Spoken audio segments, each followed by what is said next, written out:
Good evening, everyone, and welcome to PlayStation Tournament's Mortal Kombat 11 action here on the PlayStation channel. It is the NA side of the broadcast, so with me to help me bring in the show is Mr. Aquaman. How's it going?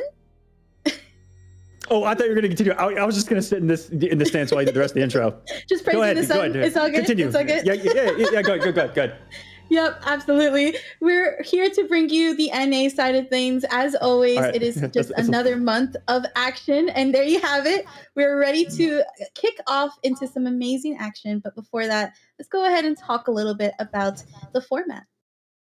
Absolutely. The format here going to be simple. 8 players going to be competing in this tournament, double elimination, best of 3 all the way until the finals. That means winners finals, losers finals, and grand finals are going to be best of 5 once we get there, Saki. The format going to be insane. And let's talk about the pricing. What are they going to be playing for here in Mortal Kombat 11? Absolutely. So while it is an honor to be in this top 8 bracket, to get the money, you must be in top 4, with first place receiving $200 USD, second place $150, third place $100, and fourth place $50. All of this, again, to just try to get into that top 4 and really play out, make that top 8 worth it for sure. Absolutely. Of course, let's go ahead and check out that top 8 bracket, speaking about those players. And here it is, top to bottom, looking sweaty, something I don't want to fight in at all. Having played a few of these guys, Saki, they are demons here in PlayStation tournaments. Top to bottom, it's a sweat bath. Jet Ring here, the defending champion from the previous month, has to fight really almost the entirety of Mexico's best. We're looking at this. We're about 6 deep in representatives from Mexico that all 4 have an average placing of about 3rd between them. They're always amongst the top 3, top 4, and we'll get that in just a second when we get into the players. But Jet Ring going to be one of the big ones representing really the upper portion of North America, as well as Killa Cam, I believe, with the rest being Mexico, and then new to the PlayStation tournaments, at least here on the broadcast for me, Saki, is going to be Navarre. It was a surprise for both of us in this. Yes, absolutely, 100%. We'll be going up against Osvaldo Diaz, another player from Mexico who was really dominant in the last bracket. And then with our winners, last match in our winner's side will be SRU Pain versus Scorpion. You know, you kind of missed. That's just gross. It's so gross. That's a blockbuster right there. That looks like a glitch in the Matrix. If I've ever seen a glitch in the Matrix, that's it. Because that is 2 players that when they meet, there's gonna be some good Mortal Kombat. But Navarre, all representing the border of Belize, all the way down the border of South America, pretty much. So we're representing a completely different, separate region here on Fight Nights, and I love seeing that too. Absolutely. You missed it the last month. We got to see NA versus Central America, South America, pretty much, which was really exciting to watch. But regardless, this one's going to be pretty hype in of itself. I think this is going to be a bloodbath for sure. Like you mentioned, there's some matchups that you usually see them towards the end, but they're happening nice and early and giving a chance for everyone to try to compete for that top 4. We're definitely going to be, it's going to be a fun time. I'm actually really curious to see how Navarre plays, just because that like name already just stands out with having little recognition in terms of like, oh, we don't really know where this player is coming from, but that's like that surprise wild card, right? We could be seeing a Flag Baraka main. No one would know. We had it, I think, last bracket too. Is the crazy thing. We had a Baraka somewhere. Okay, I was gonna say if it was a Flag Baraka, I would have gone back in time and showed up. I would have found a way. But with up first, I believe we're going to be having King Koopa versus Killa Cam. Killa Cam, actually from Los Angeles, 32. Let's go. Definitely be sure to follow them on Twitch. They're Jackie main. Not surprising, there are a lot of NA players. I feel like we have like the concentrated Jackie population over here, right? It's like everybody has a Jackie. In comparison to the EU bracket that we watched earlier, I have a feeling it's going to be a complete difference in some of the characters that we see. We saw a lot of noobs to hype out on the EU side of thing, but I know for a fact that if I were to bet at least seeing 2 to 3 Jackies tonight, I'd be okay with that. I think that's a pretty safe bet. Yeah, but Killa Cam going to be also representing the 30+ bracket, which I heard that someone out there in the community is forming an organization for 30+ players. If you would like to go follow my man Ragnarok and sign up for those health benefits, because we need them. We need them. But you have to have a prior injury in order to even. Pretty sure we'll have all of those checked off. Yeah, we'll get the rest of the information for you, Killa Cam, if you need it, if you're wanting it for the future. But it's awesome to see the age also kind of all over the place, as well as the region, Saki. looking at this. Absolutely. I love it. 100%. And then, of course, we have King Koopa. This was the Kung Lao player that we got to enjoy last month as well. 29 from Rhode Island. This was actually interesting because I really thought that King Koopa had the opportunity to progress through the bracket, especially with the take on Kung Lao. So I'm really interested to see how they'll play today, and against especially someone like Killa. Kung Lao is that secret character that many people forget, but when they play against him, they realize, wait a minute, because I don't play Kung Lao's a lot, I forget the matchup. What do I do against this character? And if you don't know what to do in the heat of the moment, you can get run over. That's for sure. That strike throw, that offense will get you. And these guys apply that pressure so well. And King Koopa was able to take, I watched his match last month against SRU Pain, one of the biggest contenders here on Fight Nights, and was able to take it to SRU early on with Kung Lao. And you don't really see that because the capital of Kung Lao in the world happens to be Mexico, where they are born and bred in that matchup. All of them main Kung Lao. And the fact that he was able to take it to SRU with a little bit something different with the Kung Lao sauce, that's something special to see. Yeah, you actually hit the nail. I feel like that's another character that really gets a lot of representation in the Latin American side of things. So absolutely, just to see King Koopa really show out against a strong, also veteran player like SRU Pain, who's been in a lot of these brackets in the past. Definitely says quite a bit. So I'm excited to see it. I also am seeing like some reports that Killa used to be an Aaron Black main as well. So I've gotten Killa mixed up before, but there was an Aaron Black player way back in the day. But I remember them being far younger than what the math would add up to be the age of the Killa that we are seeing tonight, if that makes sense. So I don't know if this is Aaron Black Killa or not. Is it? Because if it is, this could be something quite exciting to see, because Killa has no record, at least from what I saw in the past. I think I looked at the past 5 fight nights that happened. No record in the previous 5, and same thing with Navarre. But everyone else in the bracket has played in at least 3 of the prior or previous events, Saki, which is crazy to see. And even looking at King Koopa, played in 3 of them, placed 5th, 7th, and 5th, which is not bad considering the strength of the players that we see in the bracket. Absolutely, you're 100% right there. It's sort of like that story that we saw from the EU side of things, where we had a couple of players that were just repeats, right? That they came from multiple, we had, who was it? I believe it was Mirko, that is like that average first place champ pretty much. And then, we have these upsets that happen. If we had Tweety tonight, I think we would have had the NA equivalent of what Mirko's been able to do in EU. Tweety has been dominant on the winning side of things, with an average placing of about 1st to 2nd. Tweety is just a monster, but it just comes down to, you're playing in these matches, you have this opportunity.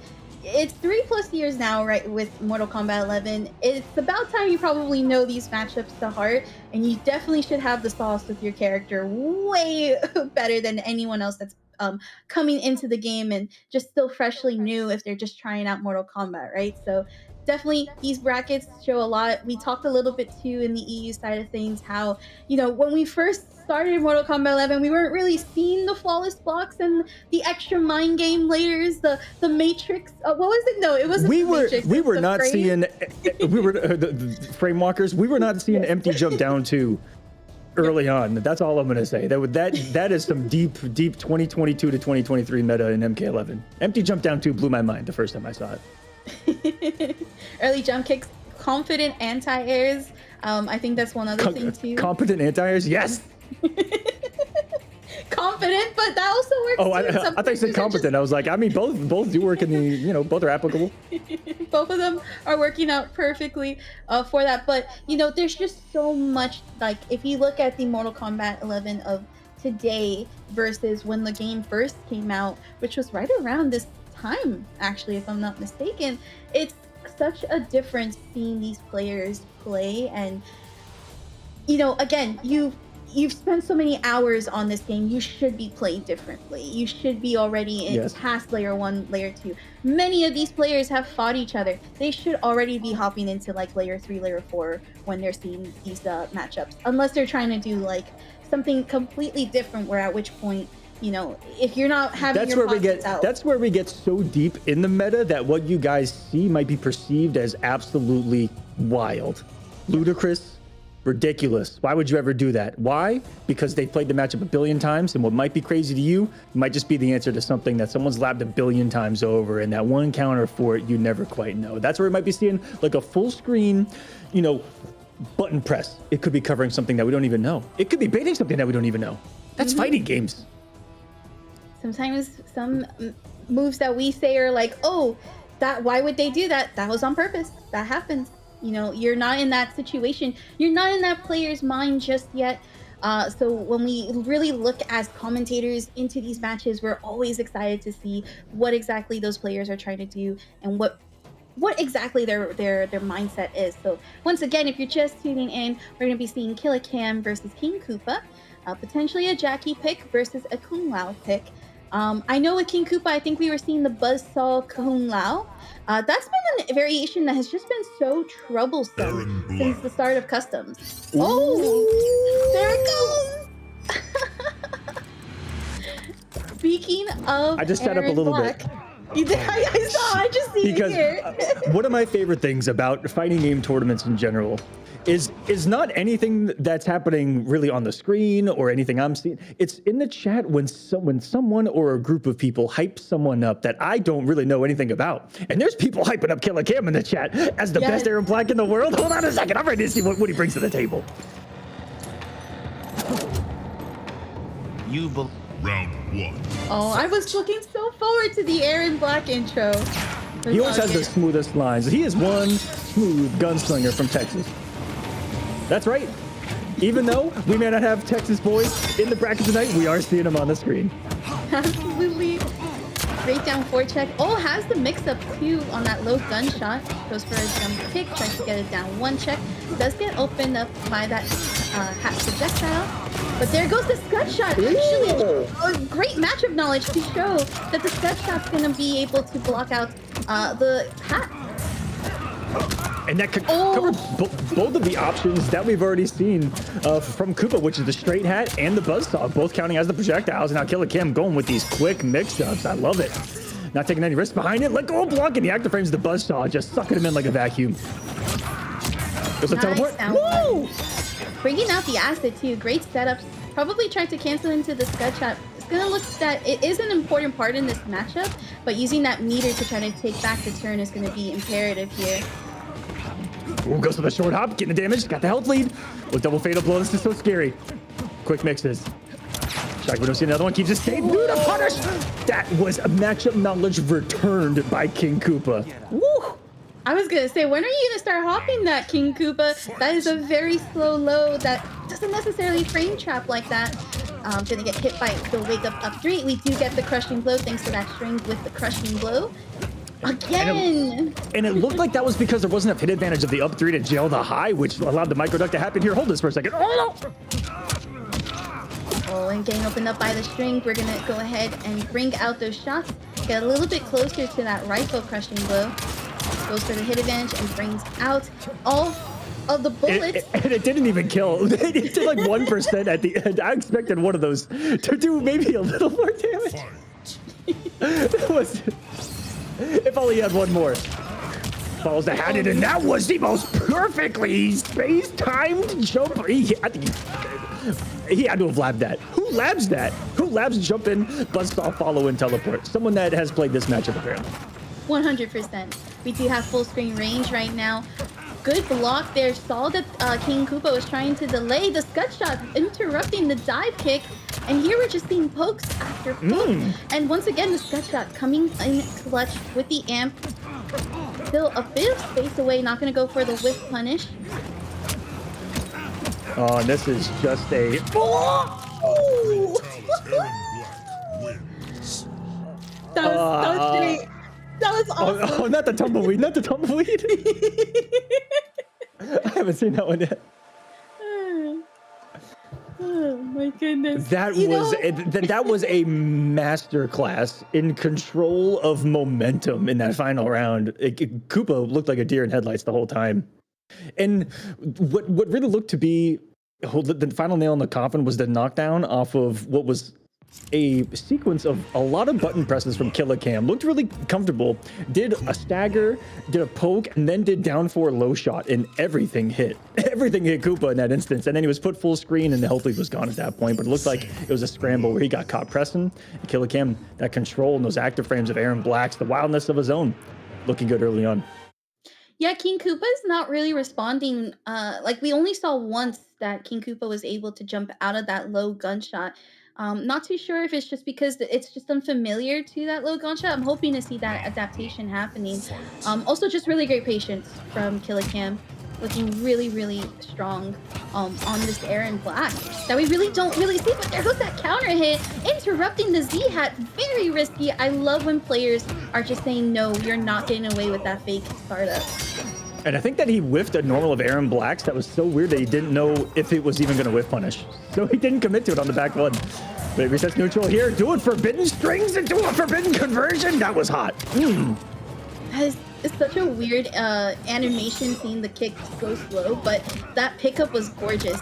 There goes the down 1 check into the throw. We're going to get that forward throw to get full screen advantage.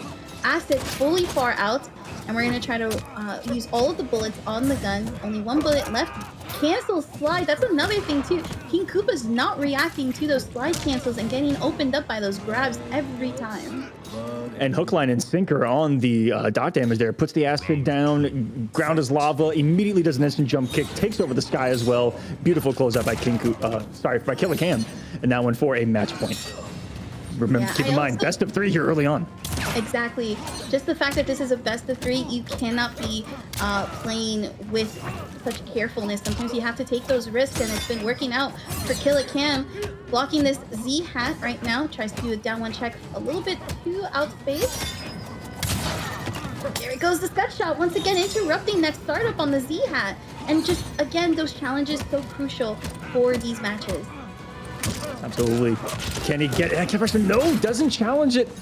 But he's been committing into the low shot almost all this time. Maybe he was finally looking for a bait on a jump in. If there's something that Koopa struggled with, it's been closing the gap. He's been whiffing a lot of dive kicks. He's been whiffing a lot of jump ins. And then Cam has just been taking his turn. And here we go. No, doesn't go for the launch. Goes for the reset. That's going to be all she wrote. I don't think any of us saw that cancel coming. Neither did Koopa and Cam. I'm going to be honest. I was actually expecting the crushing blow from the rifle, but instead that reset happened, and I think King Koopa also was expecting it too. That was crazy. But great job with Killa going and moving forward with that 2-0. That was a really good Aaron Black, let me tell you. Yeah, I haven't seen Aaron Black play so cleanly since Blackout, when I was seeing Blackout in brackets. Yeah, you saw everything. The cancels were clean. The pressure, he used almost every tool that Aaron Black has. And that, to me, is the mark of someone that's using their brain. Bigly at that. Is bigly a word? It can be. We can make it a word for you. That's totally fine. How about hugely? That is a word, I think, actually. He is using his brain hugely because he's using every tool, and it looked like optimally, you know, setting up all of the bullets as he was in the neutral, the cancels. It was looking clean. Look out for Killa in this one. In winners semis of the bracket. Indeed. Yes, indeed. With that, King Koopa is going to be heading to the lower side of the bracket, but still in it to win it. There's still a chance to make that losers comeback for sure. Those matches will be happening off stream though, which of course will be moving on with our winners side of things, which will be up next. I think this is our last month's champion versus Akita Joppo. Now, let me tell you, I love watching Akita play his Cabal, and I love watching Jet Ring. Akita from Mexico, from the Blood Alliance. So shout outs to them, a really great Latin group to be working with. Also on the 30 age club as well, 34 from Mexico. You can watch Akita also on Twitch, as well as check them out on We might be taking over, Hasaki. We might be taking over, low-key. 30 plus might be the new 20 plus. You know, I'm excited to see MK12, and it's the battle of the 30s versus like the young ones. Yeah, I mean, we're gonna have 3 generations at that point. Yep, indeed. Oh, let's not. It's gonna be wild, especially Let's go though. with strong players like Akita. I'm a little scared for everyone. And then Absolutely. of course, fellow commentator Jet Ring has commentated. You know what? It's crazy. Commentators can win tournaments, right? So we got Jet Ring commentator who's commentated in some of these PlayStation tournaments. Yes. And has won last month's March bracket. Did an amazing job against Tweety with this Joker. 26 from New Jersey, playing Joker. And then, of course, you can follow Jet Ring both on Twitter and Twitch. Once again, I'm always rooting for the commentators. When we show that we know our game, it's the best feeling ever. Maybe That's for right. us winning, not so much for the losers, but you know, it is. Jet Ring, who has placed only in the money so far here on Fight Nights, has a second place finish, has the first place finish from last month, fourth place and third place. As someone that is used to that money, which is very weird coming from a character that burns it a lot. Right? Like, we see you, Joker. We see you burning the banks. We get it. Totally understandable. But yeah, no, Jet Ring's just a really strong player. Also, one of the players that won the trip to Evo last year as well. So that is something that Jet Ring is, again, very familiar in this very hype competition. No stranger to fighting against Akita Joppo. This is going to be really a lot of bouncing and in the air, believe it or not, Aquaman. Oh yeah, this is gonna get vertical. I think for both players involved, I want to see a Boing Leap Fest. That's what I signed up for in 2023. I didn't sign up for grounded, slow, neutral. I want unidentified aerial phenomena. You want air-to-airs that just, you know, who has priority here, right? Which is crazy because I even think Jet Ring's, or rather Joker's Boing is probably the strongest out of many of the upgraded Jackies or upgraded Cabals that we've seen, right? So, there we go. It's definitely in the mix as far as great mobility options, followed by the dirtiest jump. Hook, slam, and dip. That was a gorgeous way to use that special move from Cabal and really stop Joker from leaping in. What an incredible start there. I think the tone is set here early on. Oh, no! Say that as I don't know what about that distance. Trying to close the gap, and Jet Ring, that hook did nothing to him mentally. Any other player would have folded. Any other player would have folded. I folded. I would have folded as well. And this is just such a dominant round right now from Jet Ring. From start to finish, we have that escape fail, but really those crushing blows will come into place if Jet Ring is able to cancel. Not going to be able to convert, but what a weird interaction. Speaking of not being able to convert, Joker's just pressing every button on the pad right now, and it's hitting. Is that even dead? No, it drops. No. But no punish. Okay, this is something. A little bit of damage. This is No breakaway. Is this just pure confidence from Jet Ring? Goes to the American Reset. That looked hot. I'm going to say it. It looked great. It's going to be enough. He has the fatal blow. One hit confirm could do it. Looks for the surprise amplified dagger that can convert from full screen. Yeah, this is looking really interesting. I think Jet Ring's even conscious of that fatal blow. That's why it's that subtle white dash. But no, the Jack in the Boss, that hitbox able to catch the jump kick that where Kambal is just trying to get that kick out, but not going to be able to succeed at Jet Ring.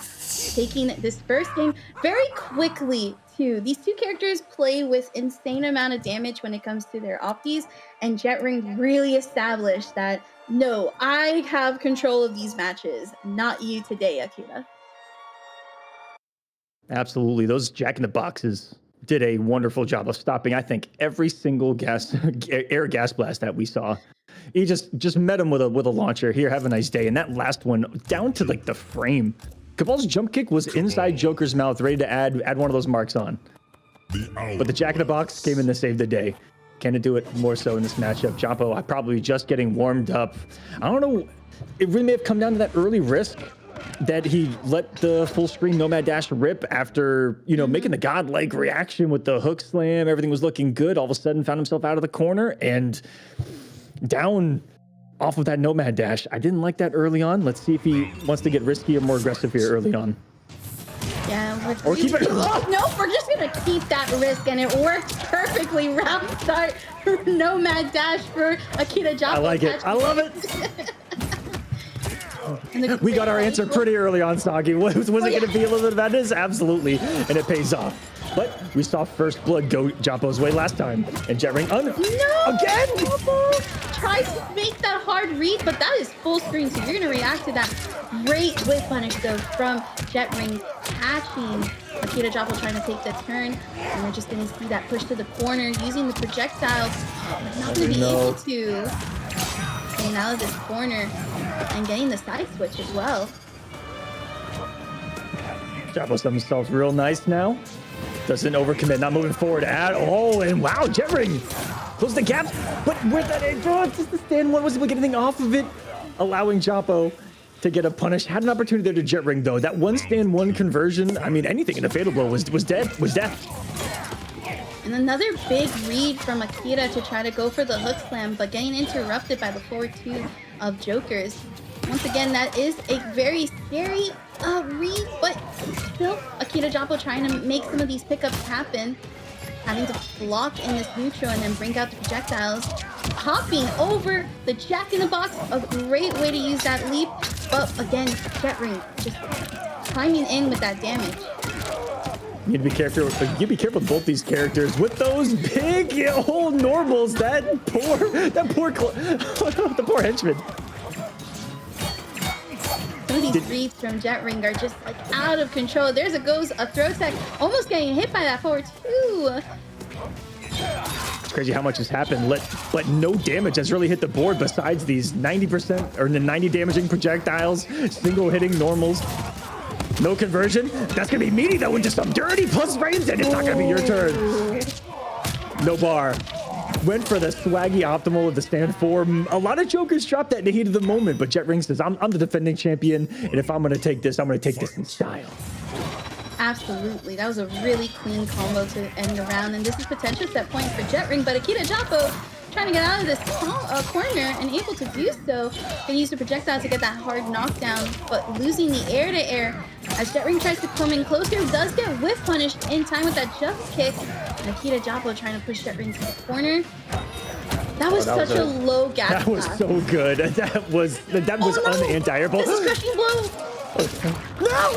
Oh, there it goes. And that is a huge chunk of damage for Jetring to capitalize on. Still has fatal blow, thankfully, with the cancels. Once again, the Jack-in-the-Box coming in clutch to anti-air. Calls out the stagger if you do the fatal blow. Rip in a minute. Cancel still will be in play in about 6 seconds. Akira has one of his own, can react to any movement right there. Jetring can't boing. Even the startup of a Jack-in-the-Box would be kind of scary right now. Absolutely. This is just patience right now. There goes, the forced breakaway, but unfortunately no beater to handle the chip from the jump kick. That was going to be GG's for Akita Joppo. Tying it up 1-1. I like how they're playing though. This is how you play a best of 3 with these two characters. You play it aggressive, you play with a lot of damage and optimal damage in mind, and you just don't let your pressure go. If you let it go, be prepared to face a huge amount of pressure from the other opponent, because they're playing that same type of character archetype in this and if you remember what we talked about earlier with just how deep in the meta both of these kind of players are amongst themselves, we're seeing really what might be to the casual viewer really ugly looking things like instant jump back normals that are just whiffing and then recovering for 20 years, right? Or instant jump forwards that are just going over someone's head and then they're recovering and getting punished. They're trying to make really big reads because Jetring's implementing really good instant forward dash jump ones and interrupting all of these gas blast attempts, and are leading to a lot of damage. And you see in some of these neutral situations or in some of these poke situations, you'll see Akira do a lot of jump back ones, looking to read those jump forwards in a lot of situations like that where it's pretty high level, even though it could look a little bit ugly to the viewer.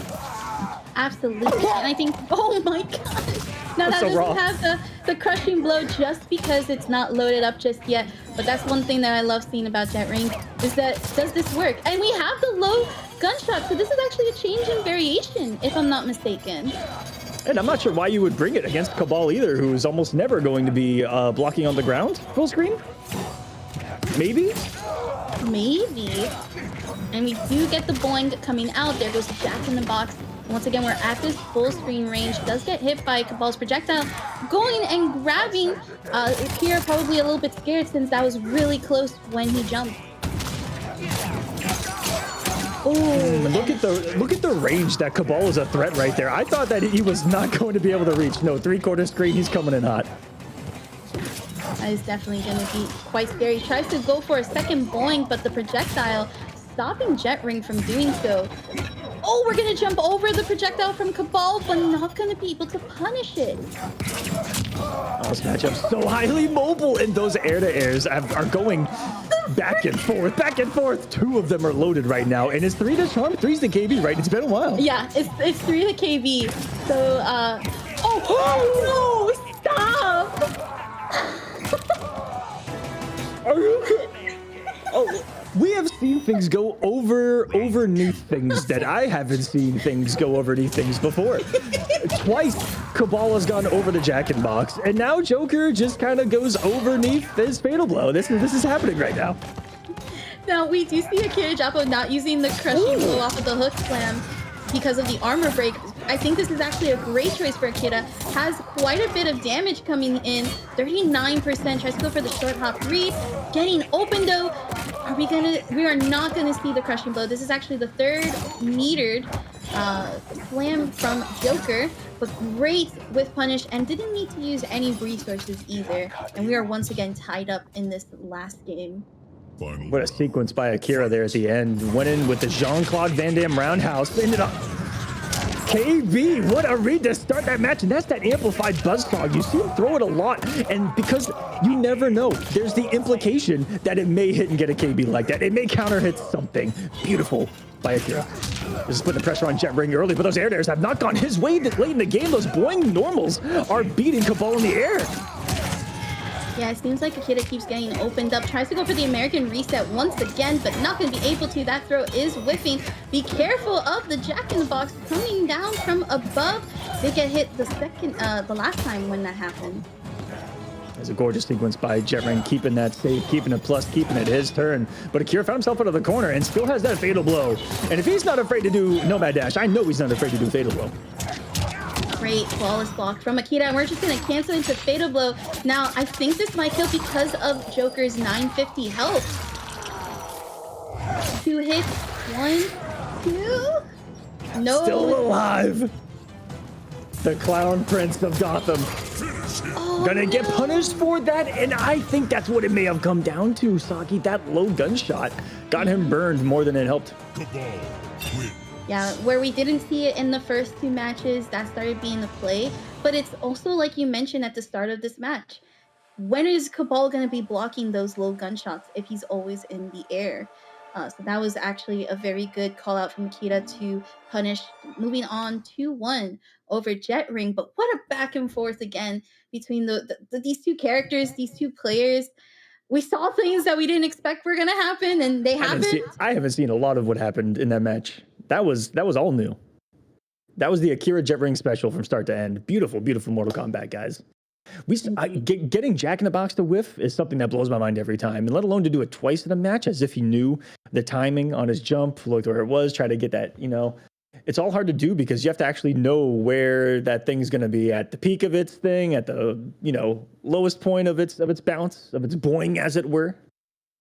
Yeah, and also too, very few people are punishing Joker's boing, so to see Akira actually challenging the air-to-air says a lot, because I feel like when we did see characters or players like Akita at the beginning when Jet Ring was establishing this Joker game plan, boing was happening and getting used a lot, and now instead we're starting to see the adaptation of, okay, I've gone through this so many times in these tournaments, I'm kind of tired of going through the same thing and not figuring out the answer. And you know what? That's how you improve as a player. That's how you start moving forward and you get those consistent placings, is that you just start adapting and you start moving accordingly to the plan. And it's insanity if you don't. It's the literal definition. All right. You got to try something new if you aren't getting a different result, guys. And it's like, look at the bracket. After a couple of matches here on stream, we were halfway through the first round. Up next, we're going to have newcomer Navarre going up against Osvaldo Diaz.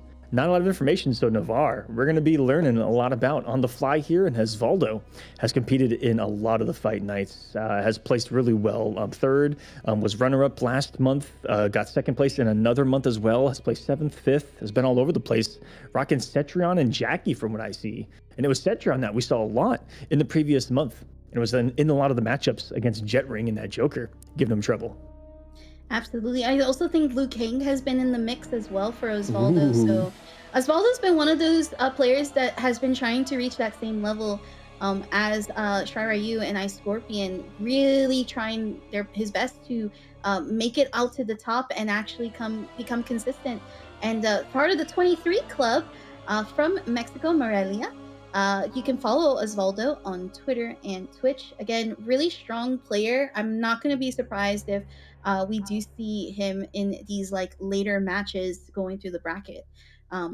Once again, 100% agreed here. One of the favorites looking at the average placings. That's what I love about all these guys. You know, this, especially the group of, I believe it's SRU, Ice Scorpion, and Akira are representatives from Mexico here. All of them have played in almost all of these and have placed almost at the tail end of the bracket and at the beginning of the bracket. So this is a dice roll every single time, and these guys have such hours against each other. And we'll see if Navarre does as well, who lives pretty close, but an entirely different region being represented from him. I love this. But now what's the character going to be? So Osvaldo's going to be going for Sub-Zero. I do remember Osvaldo having this Sub-Zero was really coming in clutch against some of our stronger NA players. And we're going to see the Sub-Zero matchup. There you have it. Well, not what I expect to see here, but this just got... Well, it got a lot more simple because we know what we're in for. This is going to be a mix fest. This is no longer going to be a... Oh, I mean, even in the last match, there was a lot of safety, but those boys are taking risks. This is going to be a slaughter. Both bringing the deep freeze, both bringing the creeping ice. There's going to be overheads. There's going to be lows. There's going to be loverheads. Possibly. Indeed, 50-50s all day, every day between these two. Honestly, Sub-Zero, that's a scary mix that I don't want to have to be a part of. And we're watching. We're seeing the start of this match challenges of the plus frames, too. Oh, we do get hit by that overhead after the jump kick. That is going to hurt quite a bit. Down one check from Navarre. Navarre on the offense early. Lucky to no commit right there. I mean, I thought the win punish was coming. Down one to Sub-Zero and forces the 50-50 now. And I love the backdash cancel, too. That is a sliding crushing blow that's getting loaded up right now. I believe that's what the first one, if I'm not mistaken, for Osvaldo. We do get the freeze going though for Navarre, and very close to death here. Oh, we're just gonna slide. Osvaldo probably not thinking that they were dead. Did you see what Osvaldo tried as well? Tried to wake up with the amplified ice ball and rob him, and then interrupts the 4-4. That is a slow move when you really think about it. You just have to be careful if you respond with a slower move. Using ice ball to actually freeze Osvaldo there. Oh, there we go. Osvaldo's ice ball actually beating Navarre's ice ball. It's the first time the ice of this Grandmaster has actually worked. Holding the pressure, and finally a mix-up doesn't work for Navarre. Osvaldo, his defense finally shines, but it's the offense that lets him down there. It was finally his turn. Gets another chance to pick up. Doesn't have the offense. Needs the amplified ice ball to pick up off of that 1-2. Holds some offense. Interrupts the 4-2. Bold down one. Very bold. Scores it's the a knockdown. good option select too if you think about it, right? That Sub-Zero having that 6-frame down one, but oh, this is not what you want to be. Yup, there goes that fatal blow. That is going to be that death, and Navarre up 1 because of the fatal blow ender. Navarre looked to me just a tad more, not necessarily comfortable, but confident in the buttons. Was very comfortable with the staggers. The one time that he swung on a stagger and got clipped by the backdash, back 3, that was about the one time where I saw that he was wrong in one of his decisions up close, because you make really quick decisions in this matchup. You know, those staggers of Sub-Zero, you saw even Osvaldo call out just to stand one perfectly. And those kind of things are going to be really big difference makers. 100%. Like I said, I do like that there's a little bit of that option select where the down one is coming into play. Just, again, when we see those offense starting to sort of like power up in a way, you have to make sure you're following up accordingly. If not, that's not a good sign for your momentum. So we are going to see Osvaldo actually switch over to Jackie, which I feel like is actually the smartest play here. We don't really see Osvaldo on that Sub-Zero as often. Probably tried to catch Navarre off guard, but instead with this Jackie, this can be a different game entirely. It's scary because now are you second guessing yourself? No, you shouldn't be there at the moment. Be focused on the matchup for Osvaldo. But Navarre looked like he may have been under his skin with some of that offense. I saw almost an entire round where every mix-up worked for that man. So let's see how the defense looks early on from Osvaldo. And Jackie is one hit away from taking anyone's momentum. And the amplified ice ball finds its mark from Navarre, starting off with what an interesting read to have against Jackie. A character that is a threat in normal range, a threat in aerial range. Risking it for the biscuit. Absolutely. I also did like that down one anti-air. Oh, not gonna be able to punish the whiff down too. A little bit of a delay wake up from Osvaldo and still keeping the corner, but we have another anti-air that has been really solid for Navarre. Actually blocking Osvaldo, not gonna let that overhead hit him. And that turned around so quick, the one hit. That's what Jackie brings to the table. That should put the fear into all of us. That one touch can lead to a sequence of death. But she is out of offensive steam right now. With that meter, Navarro feeling the offense to jump forward, but misspaced it. Didn't want to follow in with a jump kick. I don't know if he was trying to bait a flawless block attempt. Osvaldo still no resources. Yeah, I'd be going in too, but there's the defense paying off for Osvaldo this time around. Has the coop down, and this is just everything you want as a Jackie player. Unhand me. You're going to be burdened after this too. This is such a different round, a different game completely. Tried to go for the short hop, but nope, we're going to get goose set up once again, and this is all pressure, and we're just going to go into the brutal. Oh, no. Oh. What a mess. What a mess indeed. That was a mess and a message. Yep. A message from Osvaldo. Osvaldo's finding a way to take the ability of his opponent to even play the game. This is the way. Sorry, I had to put the Mandalorian joke in. Had to. What a great way to tie up this round. I'm curious to see how Navarre adjusts and adapts to Osvaldo. Completely different game plan that Osvaldo was dishing out, right? Like, we saw him be so much more aggressive. Things were hitting. Setups were working out perfectly. It was almost like, yeah, I know you're going to break away here. Let me get the goop out. Looking super strong in this matchup. And there's one thing I saw. It looked like Navarre was so comfortable when, in the mirror, he had a lot of time to himself. He had a lot of time to be in control of the pace. Even when it was neutral, he made the reads that were right. Here, it looks like he's buckling once that pressure is on. That may be a big difference maker too, because it was about back and forth until he got this going. Yep. Also, breakaway, not gonna matter. Yep, it's not even matter. That's 40%, Mr. Aquaman. And now in the same spot that we saw earlier, it even went for the same read. Did Navarre the throw? That was a bold one. I would not have tested him twice right there. I don't want to burn. Oh, tried to go for the grab because of the whiff throw, and just gonna get downed two'd for it. Round 2. Picking up where he left off from the previous game. Looking red hot in Navarre. No belief. He's had such good reads when the match starts. The amplified ice ball. I would have believed right there.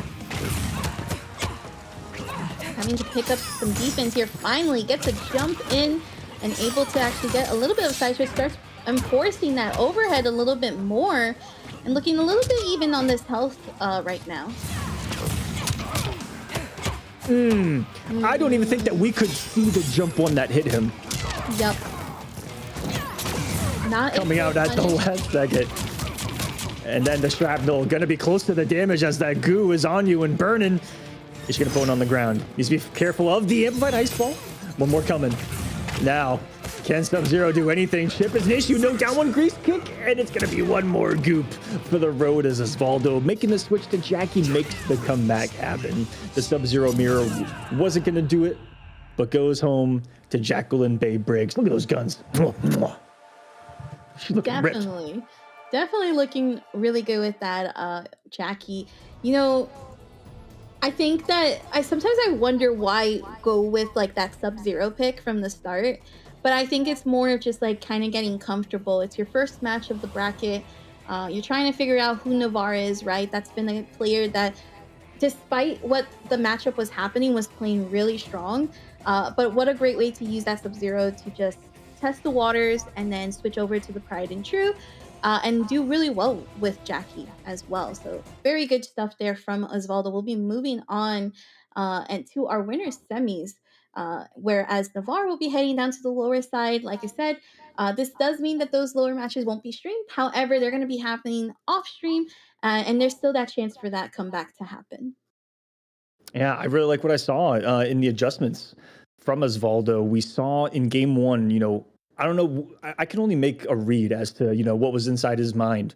But after game number one, what I took from Navarre, really active with his buttons, very active with the buttons and really active moving in general. So if I would have lost in that situation, those are two things that would have been on the back of my mind to try to, if I was going to counter pick something that was able to stop him from pressing so many buttons. And the thing about Jackie is that once Jackie pressure is started, she has the best pressure to be able to stagger at so many points and be at either 0, -1, and be able to create opportunities to, if you press a button, with punish, back off, or just simply out framed out of you, or go into mix-ups in the air as well. And I really like that mobility to stop what I felt like the problem was for him in game one. I may have overanalyzed that, but you know what? That's what we're here to do, baby.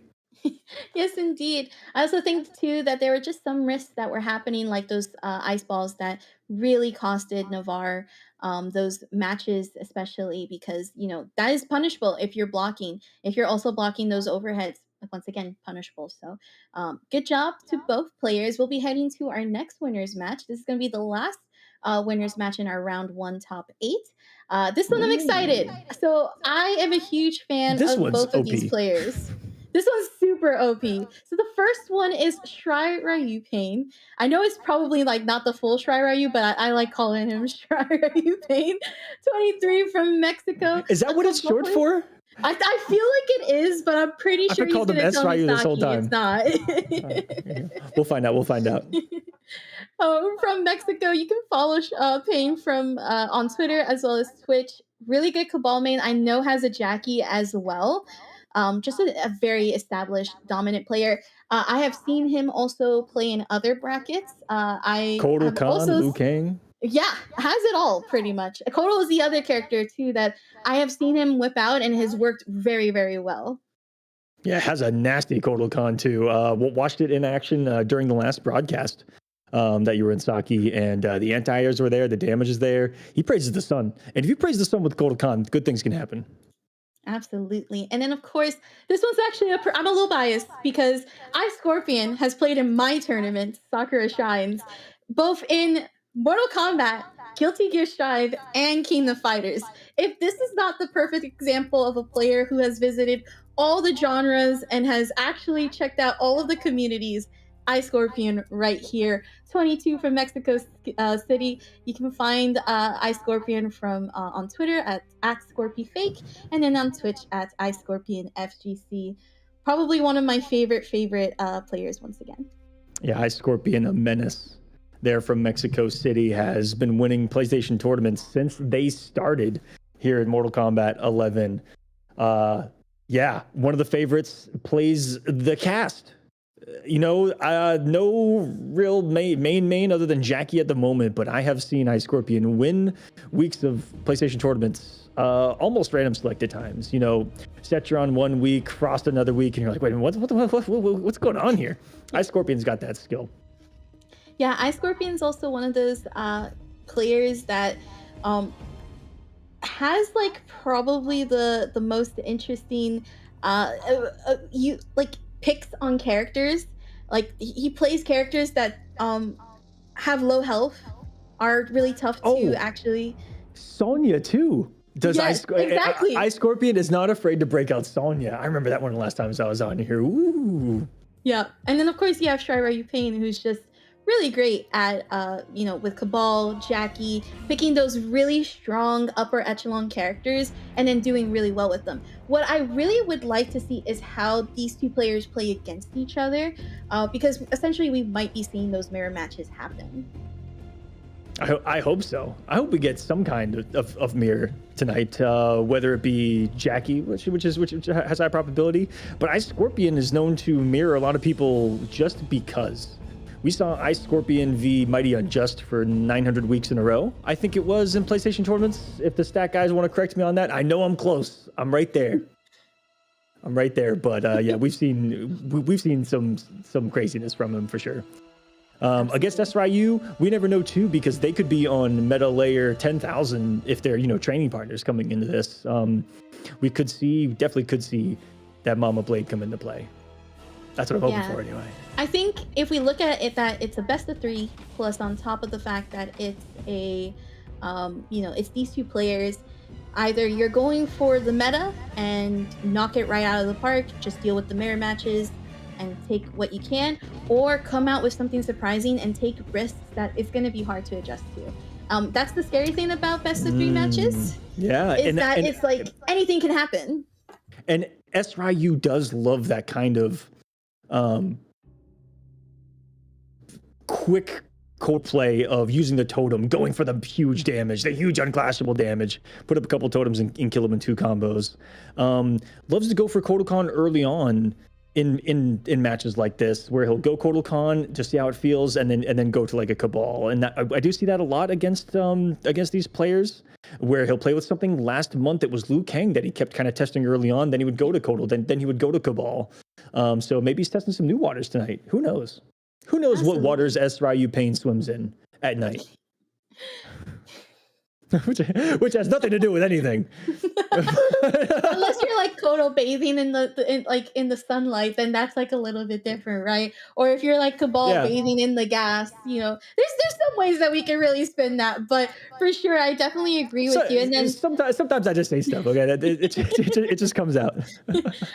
Ice Scorpion, just a really phenomenal player. I feel like if you're it's crazy how I've seen some NRS players, especially those from Mortal Kombat 11, moving to other games and just doing so well. Like, I see where that level up of fundamentals happen, and then when they come back into the NRS games, they're just even stronger. So I think that's one of the things that's really cool to see from Ice Scorpion. Of course, if you're playing King of Fighters, you're already kind of godlike, because who does those inputs?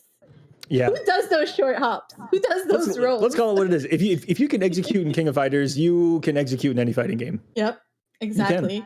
You really, really can. And then of course, Guilty Gear Strives, Ice Scorpion plays Milia. So having that like fast pace mentality. I know. I see your face, and you're like, Milia. Isn't that like one of the weirdest characters in the game?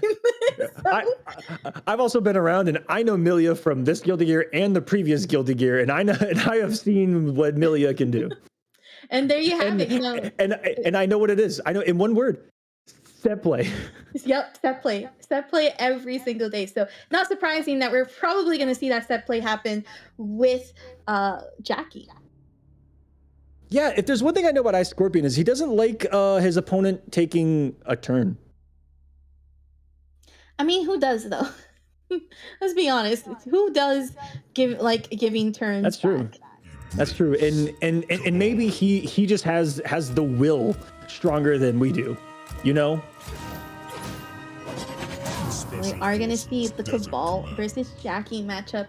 I like this. This is big damage, safe buttons over big damage, safe buttons. So you really think about it. Saki, 5-5 possibly. I'm disgusted by any character that doesn't have to take a risk. Round 1. We're all disgusted by these two characters, let's be honest. Already starting off strong with the upper. What? Okay, that was a very weird stand kick interaction, Ground but gas. It worked out. 1-1-1 gas on the ground. Okay, that's one way to add a mind game beyond the 1-1-1, which already has 3 mind games. Wow, that 1-1 string actually interrupting and whiffing the projectile goop entirely. What does that gas do on hit? I don't even remember. Does it take meter? So it is a restand. It's hit advantage. And if you, it's actually punishable if you don't meter it, but you can delay the meter. So that's where the mind games come in. And then it heals and dots. Yes. Yep. Yes. I haven't seen that since the beta, Saki. Let's go. We're seeing the good stuff. Okay. Down 1 checks here. Ice Scorpion having to be careful. Does open up. SRU Pain. Gonna go for the no. blow. Do you think he got maybe a little too carried away trying to kill, or trying to give Jackie a taste of her own medicine with the dot kill? I think so. We'll live. We do live. It's very even, but it's chip damage. Yep, there goes the down 1. Only because that went blocked. Was that because he was in the corner? Maybe he thought he was just outside the corner. No space to put that down. And the delay causing the mind game to get away with it. Very nice avoidance of the goop.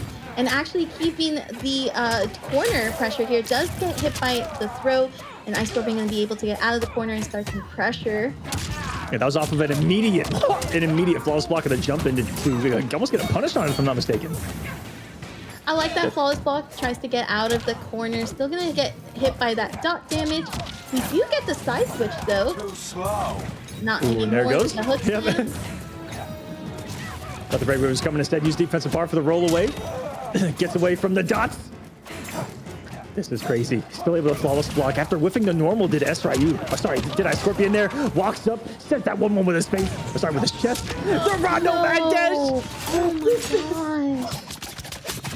gosh. This, Listen, Cabal players, relax, please. are they in a Discord call? Or something? I don't. You know what's crazy is now Discord actually works. Which was just recently added to PlayStation. Yeah. Integration, baby. But are they in a call right now? And was Akira in the back just going, no back dash, do it, vamos? That is insane. I want a confirmation on that, Osvaldo. You know what, Aquaman? I feel like I would have gotten hit on that. Would you have gotten hit on that nomad dash? I feel like you would have also gotten hit. I don't block, so I know I'm getting hit by it. Yeah, that is such a crazy not to give away my secrets. But I'm not blocking. We definitely were not going to be blocking in that sequence for sure. But that is going to put SRU Pains up 1-0 right now over Ice Scorpion. Some of these risks have been just paying off. Ice Scorpion so close to finishing the meal, but not really able to just close it out. Is probably going to have to clean that up in these next rounds. Round 1. Fight. Yeah, that one nomad dash could have taken the wind out of him. I know it to me. I'm still catching up. Waking up buttons or mid-time flawless block. You gotta pay the iron price for this transgression. I like that too. Noticing that SRU Pain was actually flawless blocking, using the double goop to catch up. There goes the second hit of the goop. Could have been a really bad whiff punish, though. That was a little bit of luck there for Ice Scorpion, but seals it this time very solidly, not letting SRU Pain even get a minute through. Fight. Ooh, lucky that bust out didn't go punished. Jackie's lead barely missing that gas run. Nice closeout. Very good combo. Almost like optimal when it comes to that interactable. Gonna leap over the goop.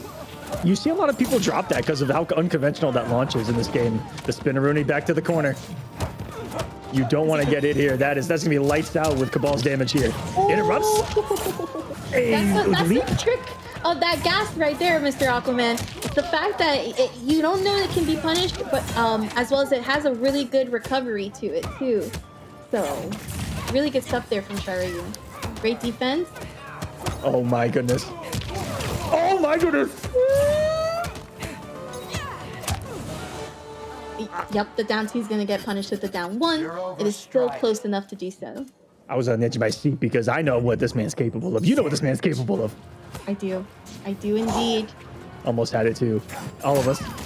Hold our breaths. And the second hit, Ice Scorpion not expecting it to go, I don't know, 1 millimeter further than it did. And he'll take that burn. You can say, you know what? Thanks for the extra damage. Speaking of, to the corner we go, Ice Scorpion. This is huge. 3, 4, 4s, and then once again the rocket launcher, and then the back two to get the meaty leap in. And not enough damage by SRU. Has the haymaker loaded. Juicy damage. And now he's looking at half a bar and 950. Oh my Definitely goodness. doable.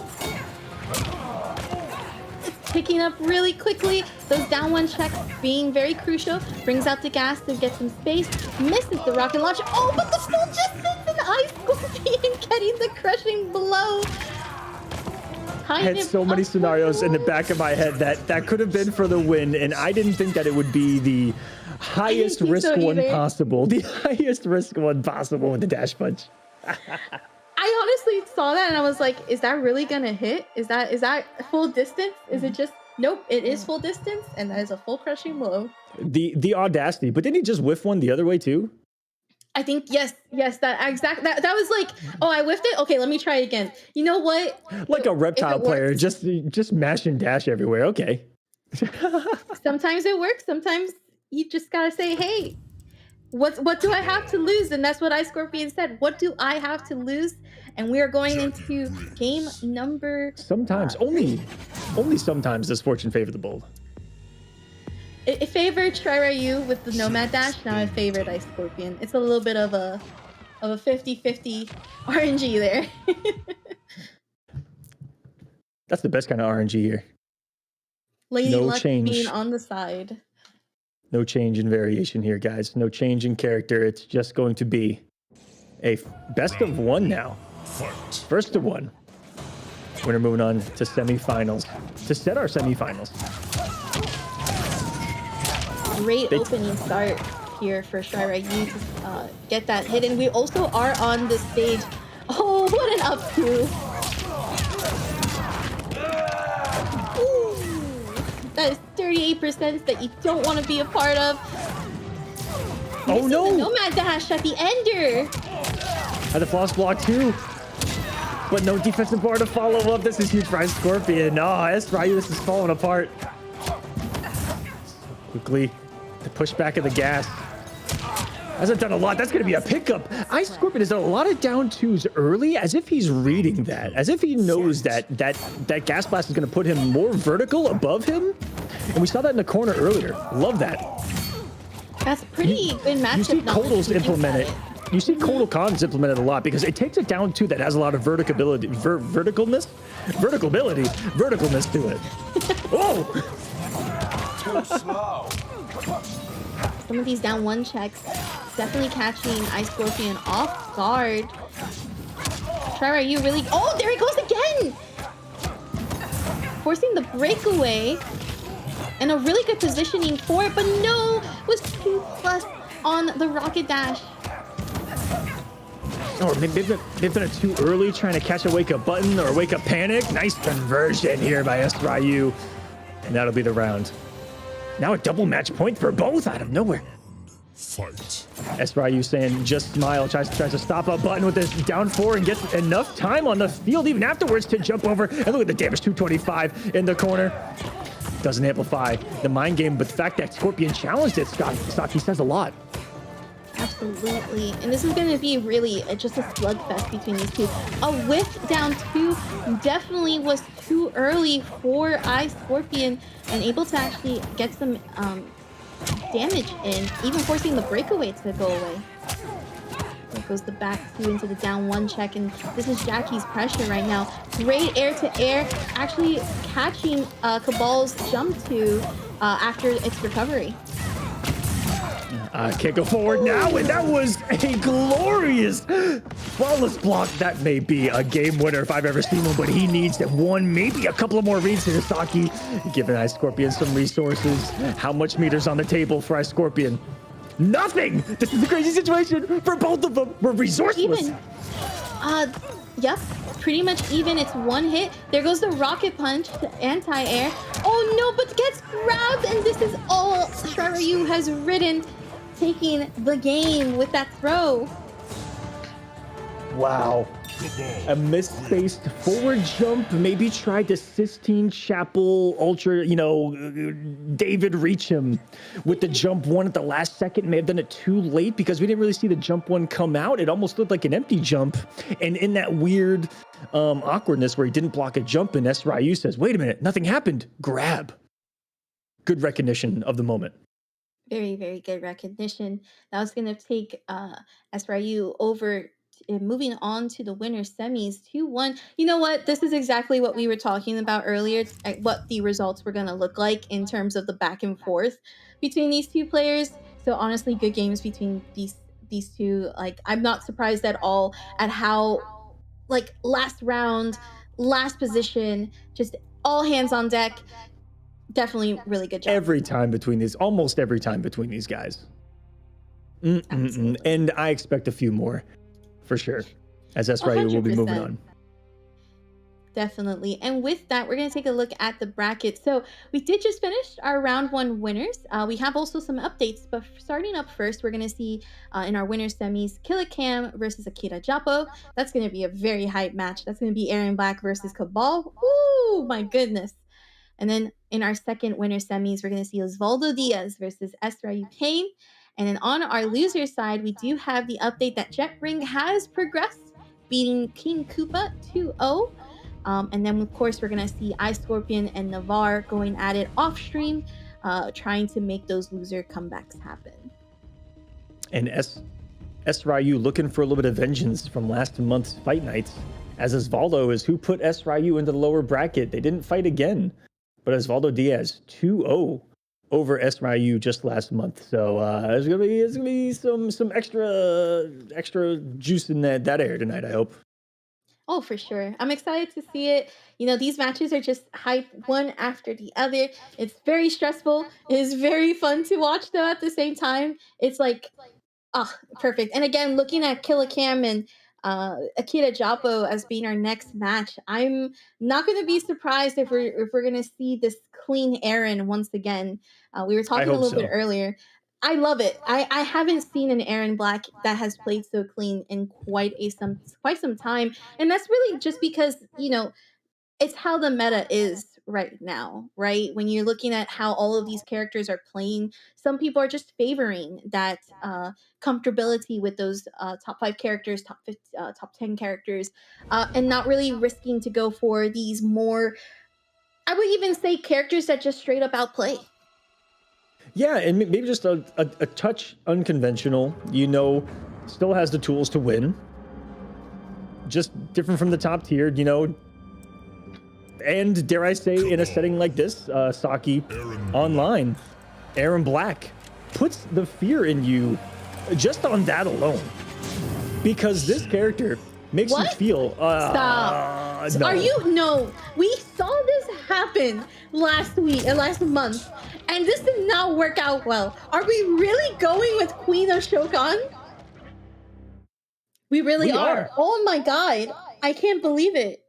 Dragon Charge, the stance, and the Queen's Punishment, which is going to be the low grab.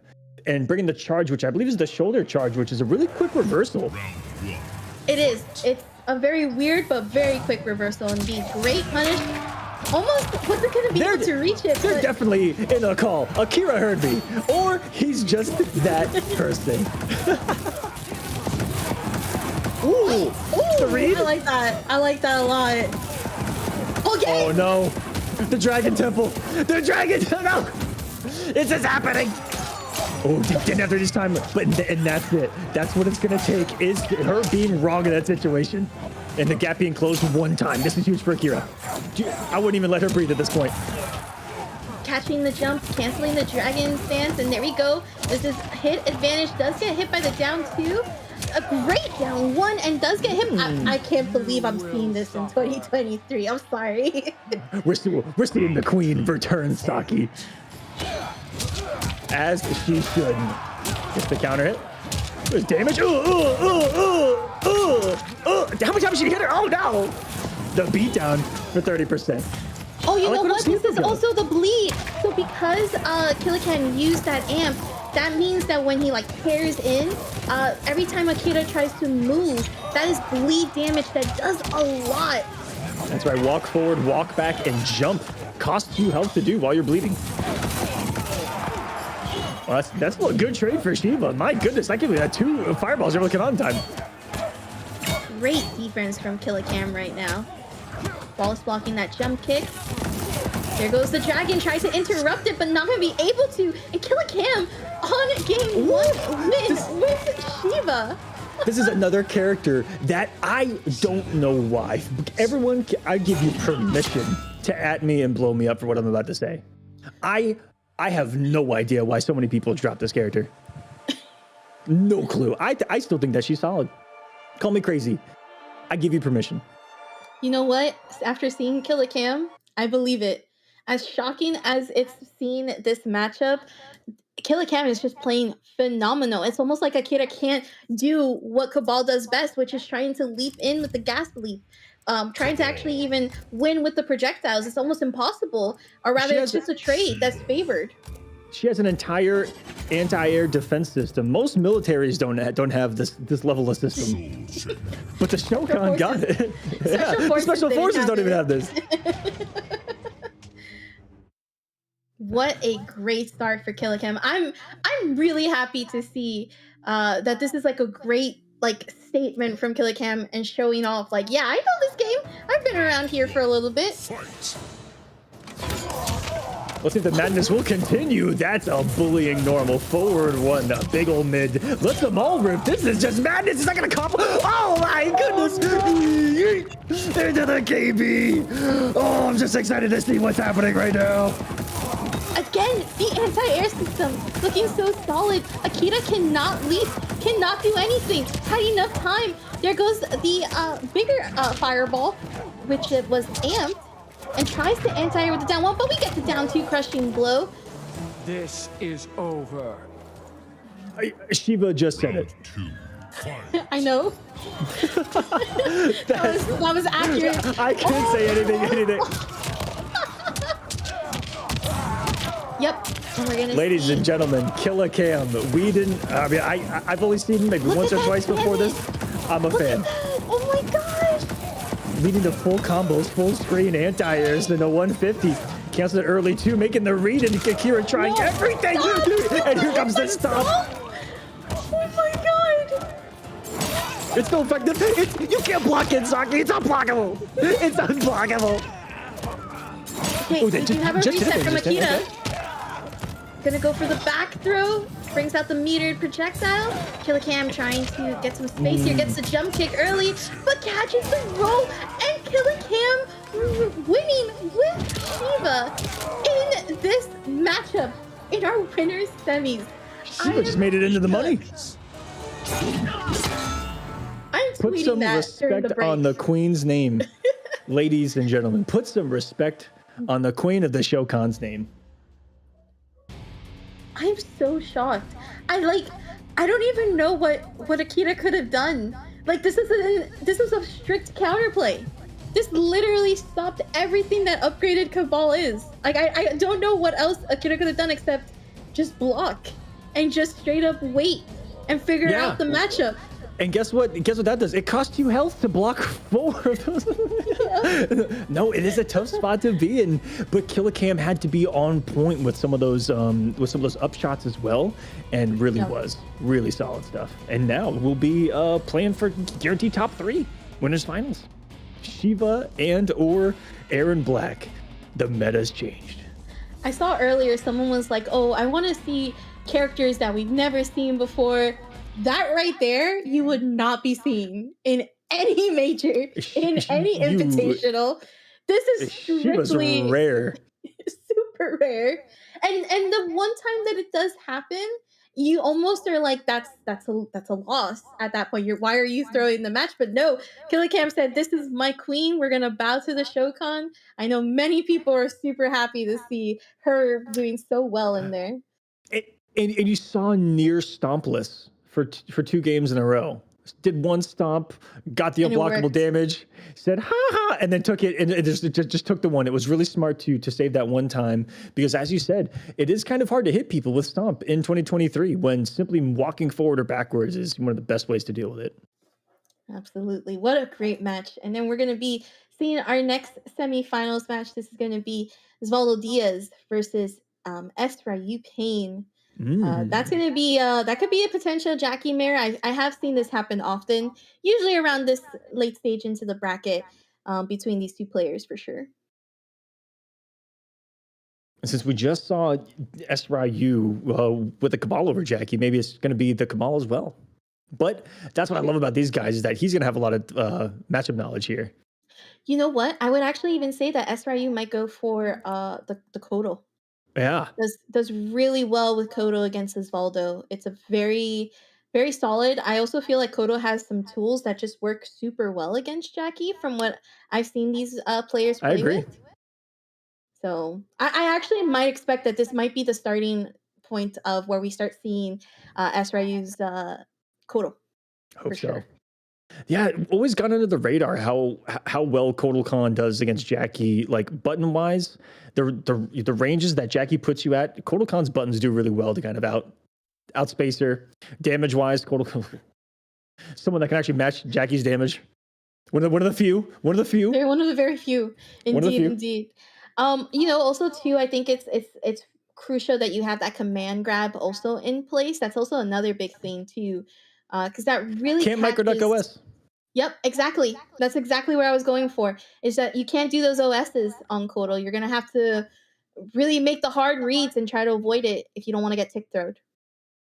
Absolutely. That's the scariest thing about Kotal Khan. Wait a minute. I have to guess. We do. It's rock paper scissors time. It's RTS time. That's what the entire MK11 meta is based on, not guessing. That's why. Just like That's why. straight up not That's why blocking, Kotal. too. That's why Kotal is as feared as Kotal God is, baby. But yeah, it could come down to so many things, and I love that SRU's got such a cool roster, because he's got the Liu Kang too. Like he can cover a lot of matchups. Can SRU really all matchups with just a few characters? Oh yeah, absolutely. I agree with you. Osvaldo has also been doing really well in getting used to fighting against players like SRU. So kind of getting comfortable in all of the matchups. Also, has a ton of characters on his belt as well. So you know, we saw like Sub Zero, we saw Liu Kang, we saw Jackie, we saw Cetrion. Um, so there's definitely quite a way to work around. I think even Kung Lao is on that option too. I'm sure. So there's just there's quite a bit to work with for Osvaldo that comes into play between trying to fight a character like Shiryu. Yeah, indeed. I'm actually going to try to see what the pick was last time they played. I don't know if you remember Saki just last month, because they did meet up, Hmm. and Osvaldo was the one that took it. It was in the semifinals where they met as well. Yes, you're oh wow, pretty much like a repeat situation Yeah. here. I think it was a mirror, if I'm not mistaken. It was a mirror, and then Mm, with Shiryu winning that or rather actually no, Osvaldo winning that mirror as I'm yeah. seeing here. Yep. And let's go and take a look at that bracket tonight. And as we just said, they are meeting again in the semifinals. Our last match here in the semifinals. Winner to face Killa Cam, who's up there plotting someone's destruction. Either way, he's up there in the lab cooking. He's got a big old cauldron. He's throwing in lows. He's throwing in stomps. He's throwing in all kinds of goodness. Absolutely. Back one lows, empty in the gun. He's throwing all kinds of greatness. Yep. And then, of course, if you're seeing below, we did give you an update that Jet Ring has progressed. We'll be waiting for the winner, or rather the loser, of Osvaldo Diaz versus SRU. I Scorpion actually taking over Navarre, and it's going to be facing Akita. So that's another big matchup that, like, oh, you know, we can't stream all of these matches, but they're all so good. Definitely, if you want to see how these players play in just all types of levels, be sure to support them, be sure to follow them. But definitely, I'm excited for what's to come. If I had to place my bets, I want to say Scorpion can really come out on top and face Jet Ring in our loser semis. And then, of course, with Osvaldo Diaz versus SRU, I'm curious how SRU will adapt here, and I feel like Osvaldo is going to give that tough time. Indeed, this is essentially a local for these guys, Saki, and the hardest people to beat are the people that you play the most. There's no way to sugarcoat it. They're gonna know what you're gonna do, and you really gotta get crazy in these to have any chance to show them something new. You know, it's one of the things that I miss and don't miss about locals. Having to beat someone on a weekly basis is very hard to do. To change things up, because once someone figures you out, there can be no turning back for people. They like once someone figures someone out one time, once they're onto your game, people can fall apart, and then there's no counter adjustments. And these guys have been at multiple layers of adjustments and counter adjustments over the years. So that's why we see such crazy stuff. I love it. It's past the point of no return when it comes to these players. But you brought about locals, and I completely agree with you. Down in South Florida, there are still a ton of good players right now that when they go out to these majors, they're placing in crazy. Like, we're not talking about in like top 60s. We're talking about literally the top 15s, the top 10s. Like, they are such strong players. And honestly, it just comes from playing the same caliber over and over, week in, week out, understanding, asking about that matchup, talking to each other about what's happening. And it's really important for that these locals thrive. But at the same time, you're right. Those it's very tough to try to move past. Like, either you beat them or you're staying on that same level. You're not going That's to be right. able to progress. So it's either swim or drown, essentially. Yeah, and another great thing to look at, guys, is in that situation.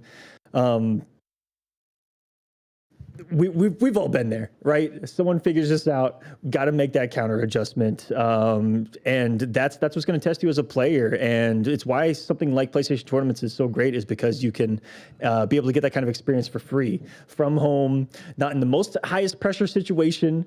And a lot of the times, even though I compete in PlayStation tournaments and it gets sweaty for no reason, it's a different kind of nerve and pressure, but it's a great way to get your feet wet.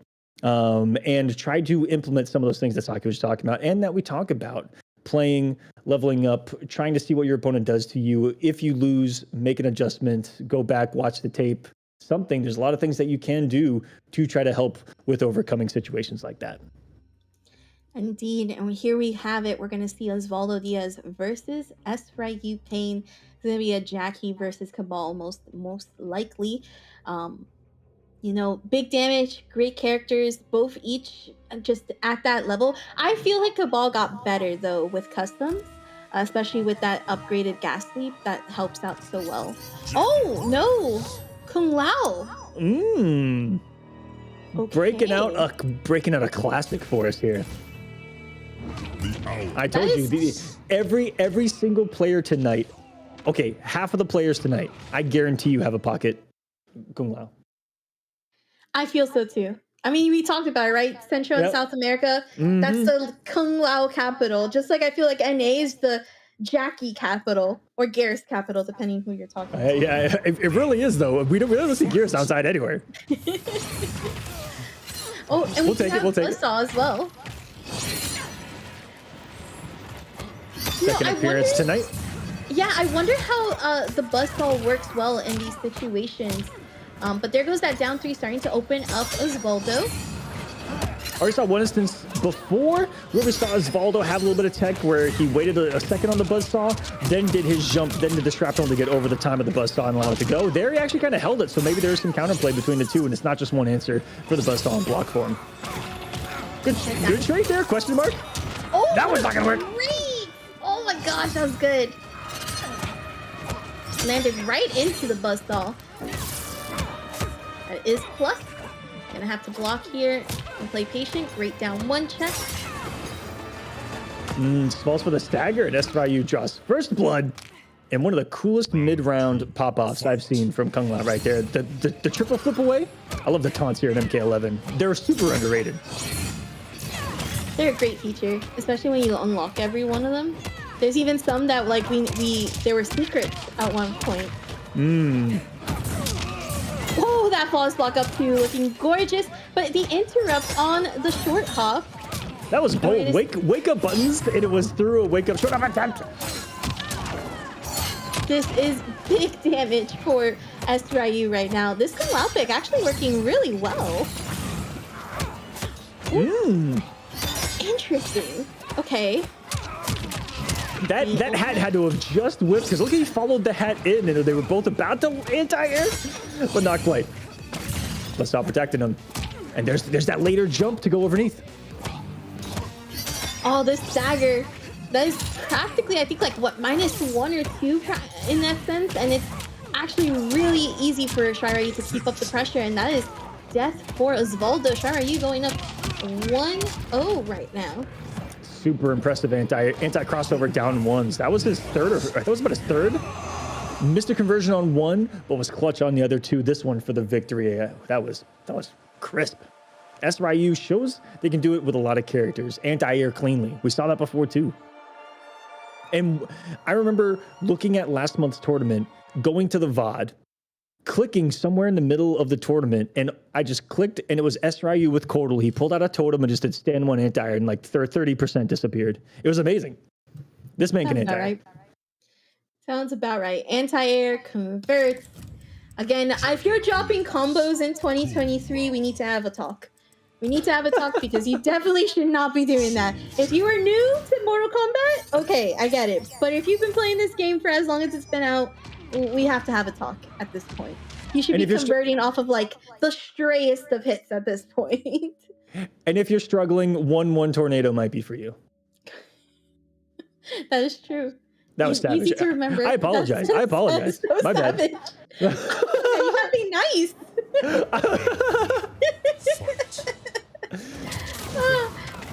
A great back two start, and actually whipping entirely that up three. Osvaldo starting off super strong, actually getting the hit in and setting a boo. But that's going to be a forward throw happening. He's going to burn in it too. That was a gorgeous low profile. Not going to get a turn off it though. Oh, and then we're getting sent to another realm. Strap in. Defense happening right now. Okay, I'm that actually was the most disrespectful. That was so disrespectful of the hit advantage to just jump out. I know exactly what you're talking about, Saki. That was mean. The people's elbow. That sequence was disgusting. I'm still shocked at that sequence. That he just jumped out of the corner like that. Just did it. Got hit and then just did it. When you're commentating and you see something like that, sometimes it just like it phases you because you can't believe that someone actually is doing that. But you know what? That's the factor in these matches. I think it's just I think it's just PTSD. Saki was in Combat League and someone jumped out of the corner on her and it cost her, and she's got a flashback. Yep, that's exactly what it was.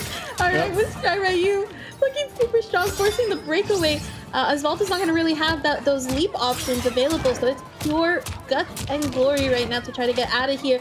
But SRU getting caught in the punish, and we might see that fatal blow happen here. Yep. That all of that was for nothing. The one drop just handed the victory away for SRU. That is unfortunate. It looks so pretty. That sequence was starting to turn into a masterpiece. He had a great foundation, started putting layer one. We started to see the background. He started putting in some trees. We started to get the lake. He put in the beginnings of the cabin, and then it fell apart. It just set on fire. The cabin just went up in flames. we almost got the cabin. It was almost a complete painting. It was so close. Dang it. Osvaldo Diaz tying it up 1-1.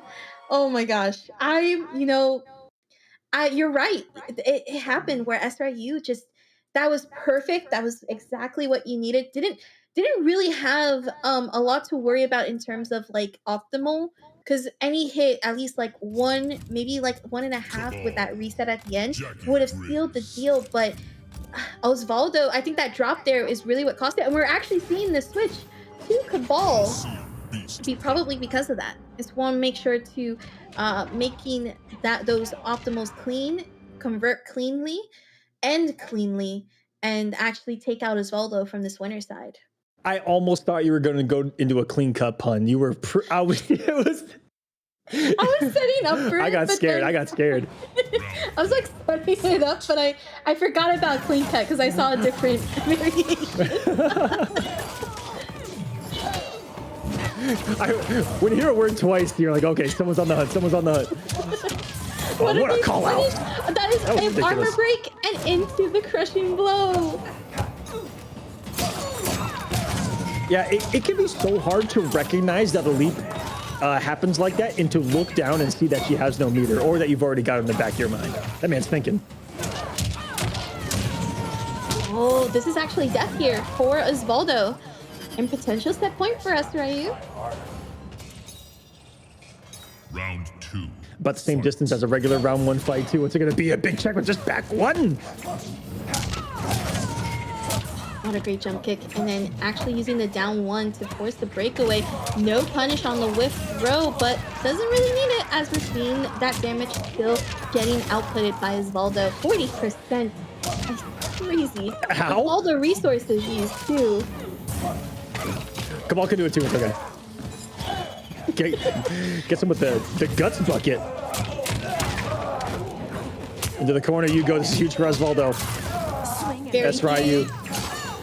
Woke up buttons and then woke up instant air normal. These are some big risks, but he wants to end it now. Oh no! Using the gas blast.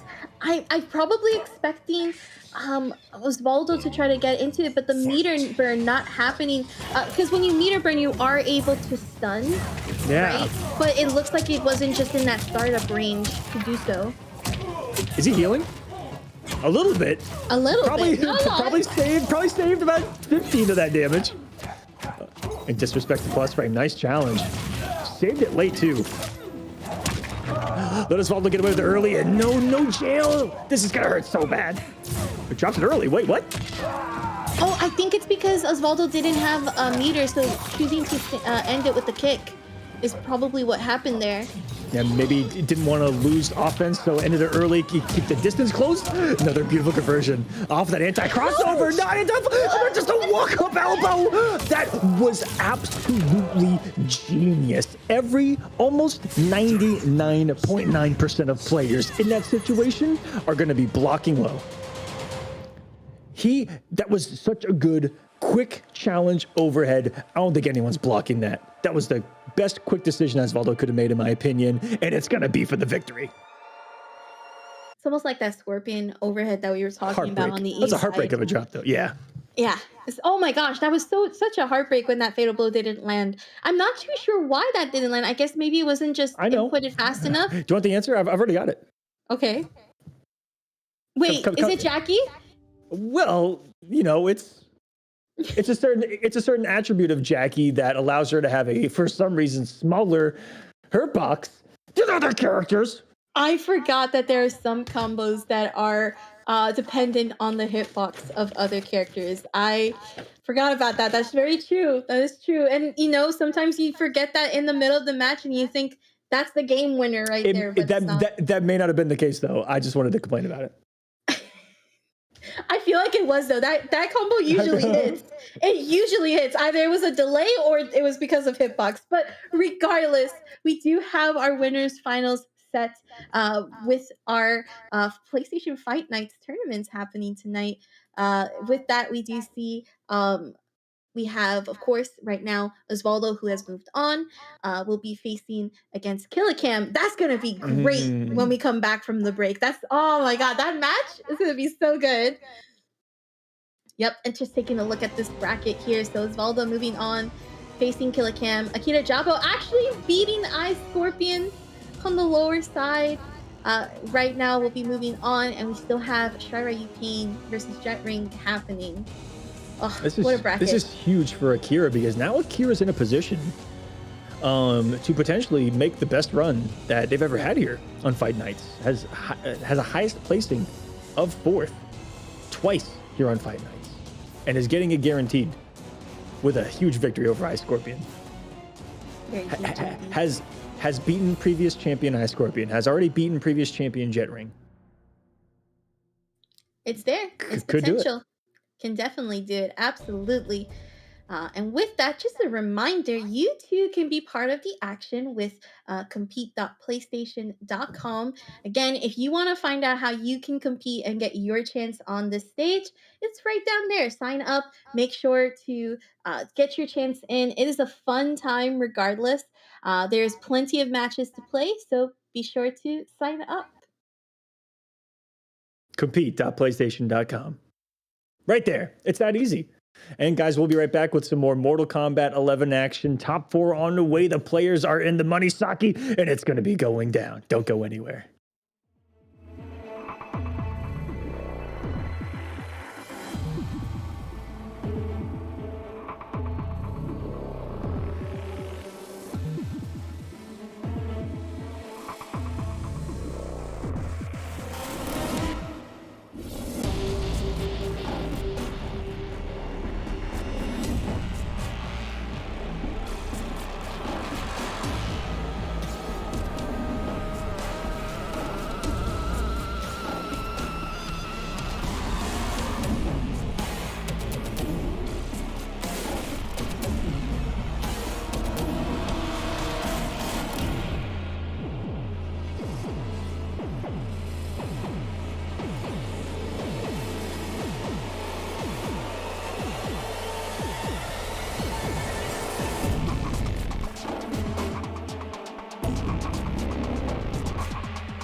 And welcome back, everyone, to PlayStation Tournament's Mortal Kombat 11 Fight Nights here for March, where the action has been hot. And we have top 4 coming up for your guys' beautiful viewing pleasure. Saki, don't you dare laugh at me, okay? I'm just making up half of the words as we go along here in this broadcast, okay? Just sit there and let it happen. Okay, because this is PlayStation Fight Nights, and it is Mortal Kombat 11. And before we get into the action, I do want to talk about the PlayStation Tournaments Community Discord. You guys can check it out to find regular updates on esports events, articles, videos, and meet others to improve your game with. The Discord also regularly hosts play sessions, interviews with figures in the community, and other special content. So check it out. It's right there on the screen. Scan that code. Check out the link that's in the chat, and you guys can join that Discord. Find people to play some Mortal Kombat with. Find future events, not just Mortal Kombat, but other games right there in the Discord. Saki, now we get to talk a little bit more about that Mortal Kombat that I mentioned earlier. It's going down. We do. It's going down. Winners finals with Killa versus Osvaldo Diaz. Will be our first match, I believe, on the break side of things. Now, this is going to be a best of 5, meaning first to 3, so we're playing with more games. This is great for these two types of players, but Killa has not dropped a single game, and with such unconventional characters between Aaron Black and Shiva, that's crazy. This is a player that's after my own heart. Not after my heart has been winning the heart of the live chat tonight. During our break, people were like, "One I can't wait for? Either more Shiva or more Aaron Black when we come back." There it goes. Osvaldo Diaz going for the Sub-Zero. Now, we did see how this Sub-Zero worked out the last time. It's more of a play of like, okay, I'm trying to figure out how this player plays. This is my first time with them. Let's try with the 50-50 mix. But speaking of 50-50, Aaron Black is also a character that just has that 50-50 mix with slide, and that's back to range. Yeah, and if he hasn't loaded the low shot as well, that adds an added layer of mix-up behind back 2-2, the 2-2, 1-1, 2-2, the 14 other mix-up strings that I think Aaron Black possesses. Round 1, fight. And he's rocking the Uncle Sam outfit. Full red, white, and blue. I barely see that outfit. That was part of the cookout one, right? Yeah, it's the summer pack. It's in honor of 4th of July, but there goes that rifle shot, already using 2 bullets, if I'm not mistaken. There goes the overhead, and that's actually one of those safe strings, or safe moves that Aaron Black has in his arsenal, blocking the slide response. But is he going to be like he's dressed, Evil Knievel, and take some risks? Are we going to do some raw forward fours? What an interruption! Wow, what a good interruption! I didn't know you could do that. That was glorious. I don't even think he flawless blocked. That was straight up like, yeah, this string whips completely on that. And 4-3 is not the quickest button in the world. Ooh, this is not gonna matter. Yep. Every time you see a Sub-Zero in Fatal Blow range, and you get hit by that one move that just keeps you still standing, but you're on hit advantage, expect the Fatal Blow to come out. Saki, is there a Sub-Zero out there that doesn't go for that guaranteed and tries to save it in round 1 and goes for the mix-up instead? This would only happen if they had like an ice slide crushing blow. Because the ice slide crushing blow does the exact same amount of damage as the fatal blow. Oh no! God, this you are getting hit with those forward twos.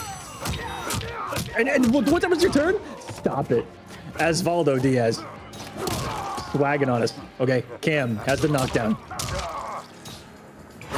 Right. Oh, mix? Wow. The flawless block on the wake up. Really good job. Gonna cancel into the rifle. Osvaldo Diaz not gonna even try to challenge. Has to play some defense here. Can play it too. Just has to be careful. Yep, there it goes. So alive in this. Oh, this is not gonna be enough for the kill. It's gonna be awful close here. Acid? Maybe? Close acid? These are 2 shots. Yep. It has to be acid if you don't want them to come out. Oh no! The one time not blocking the slide.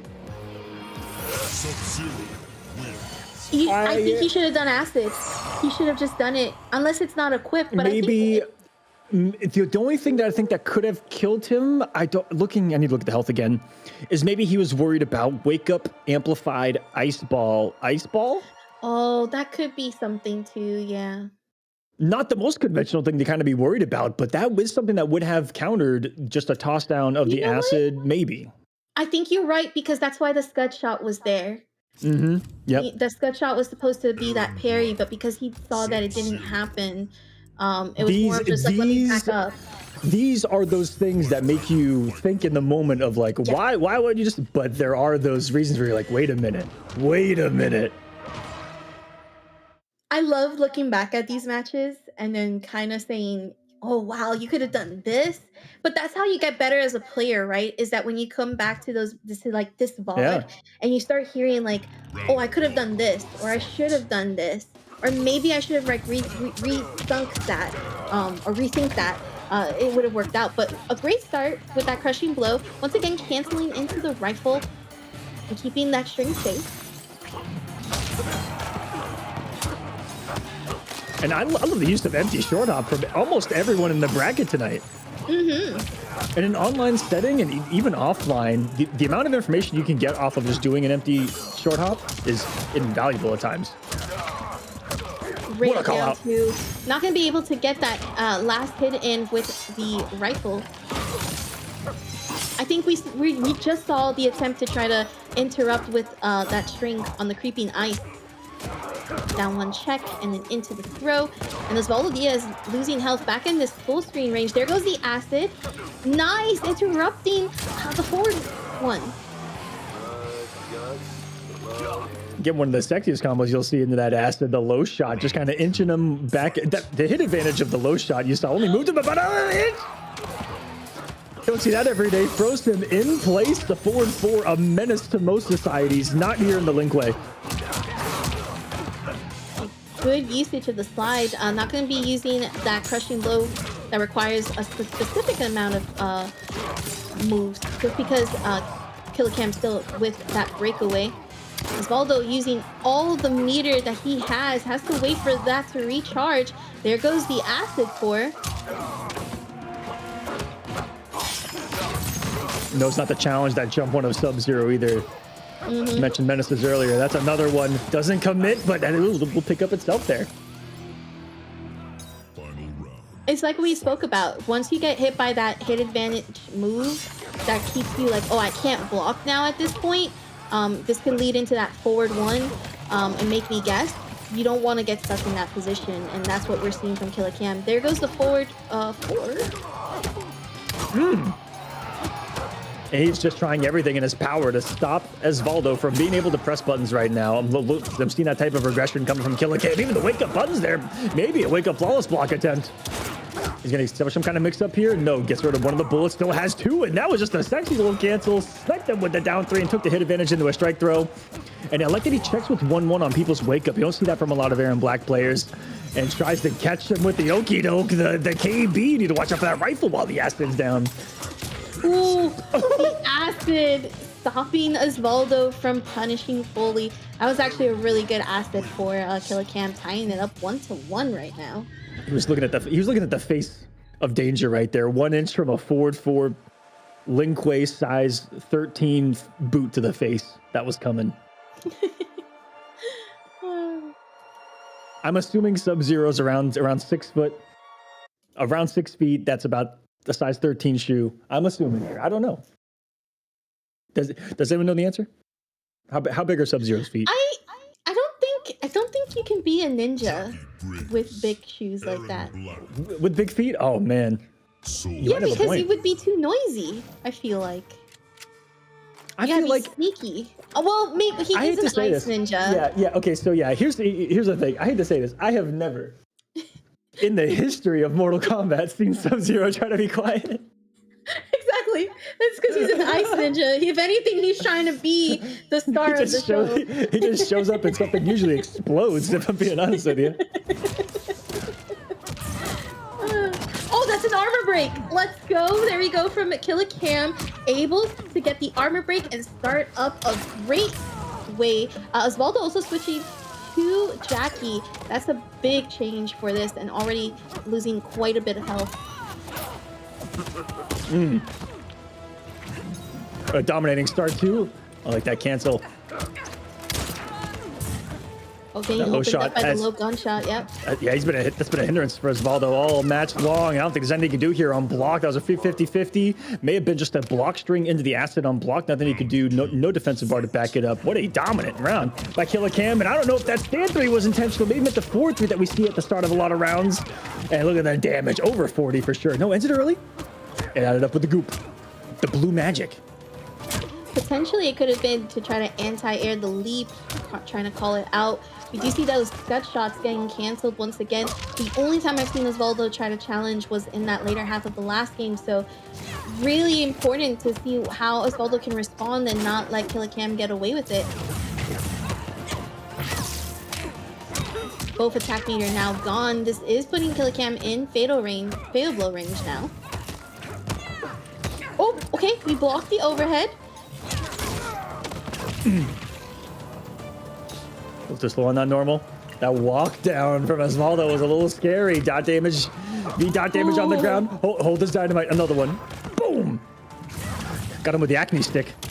The slide and the Joppo taking out the goo, but no, he's in the dot damage. And Osvaldo getting the second round. That was one of the cleanest last second absorptions with this gunshot I've seen. That was death on the way.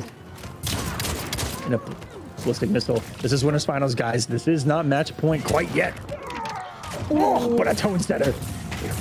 The max range on that rocket punch is going to hurt, but what an anti-air, and actually using jump 1 for it. I've never seen an Air and Black use jump 1 like that.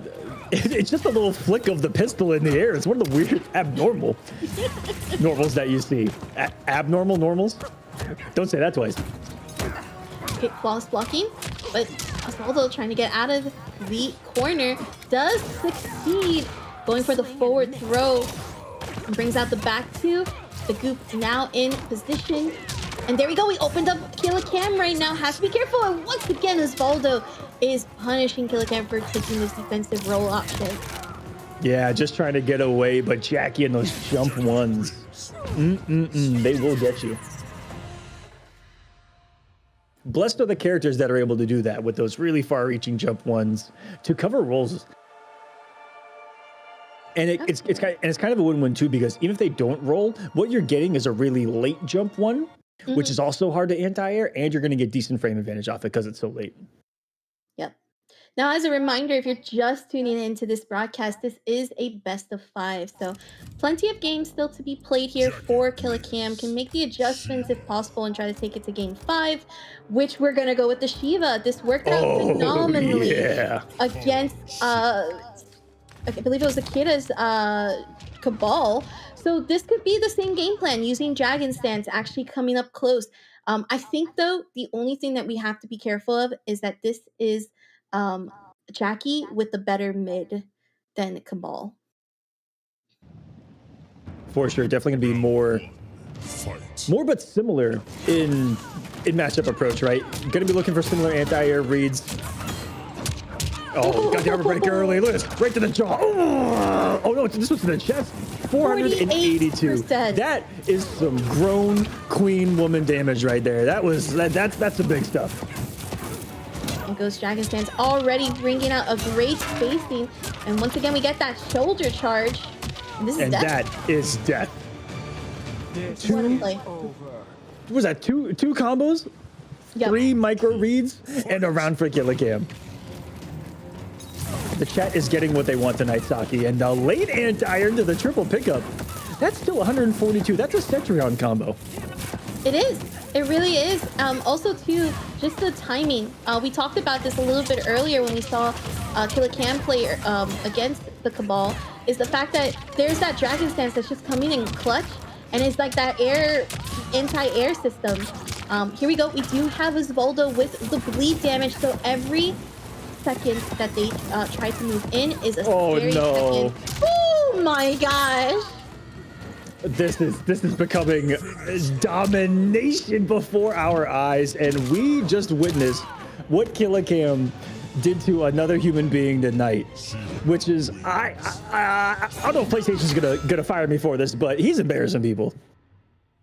Bottom one. Saki, he's embarrassing people top with one. this Shiva, and I am loving it. I'm here for I'm it. loving it too. You know, I want all the Shiva mains, the 10 of you, to stop telling me she's bottom one and actually watch Killa Cam and then tell me she's bottom one after fighting Jackie.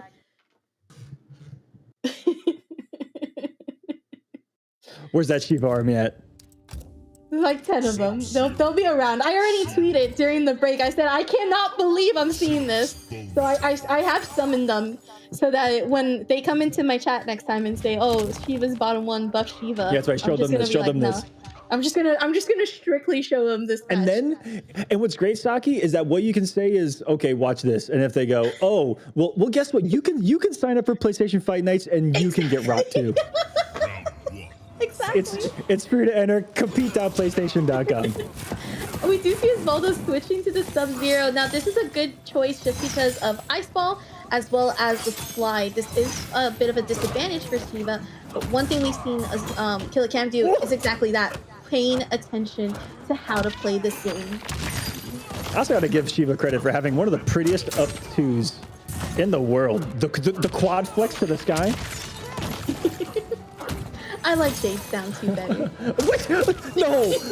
Why did that work? Why did that work? No, you did it. Empty. Jump in on block and amplified ice ball. Hit it. Killa Cam trying to advance just a little bit. Once again, the slide coming out and loading up. This is chip damage though. Has to be Miracle careful time. with that down one. There goes the grab. We got grabbed. I believe, Stocky. I believe. Oh, I believe too. Oh no, but the shoulder mash missing just by an inch. I like the read attempt though. That was bold. It almost spaced perfectly. I couldn't tell if it was read on the rollaway or if he was trying to just delay and then try to meet him with the shoulder. It might have been that it was just like a little bit of a missed distance. Meaty, because that would happen, but we do have Osvaldo now on that bleed damage. It's going to be quite a bit of damage. Look at it, it's so much. The fireball still hitting on the slide. I actually thought that Sub-Zero would be able to low profile it. Oh no. Okay. Oh, you don't want to be in this position, but now you're able to get out of the corner. Killa Cam gonna get the side switch. Yep. And wow.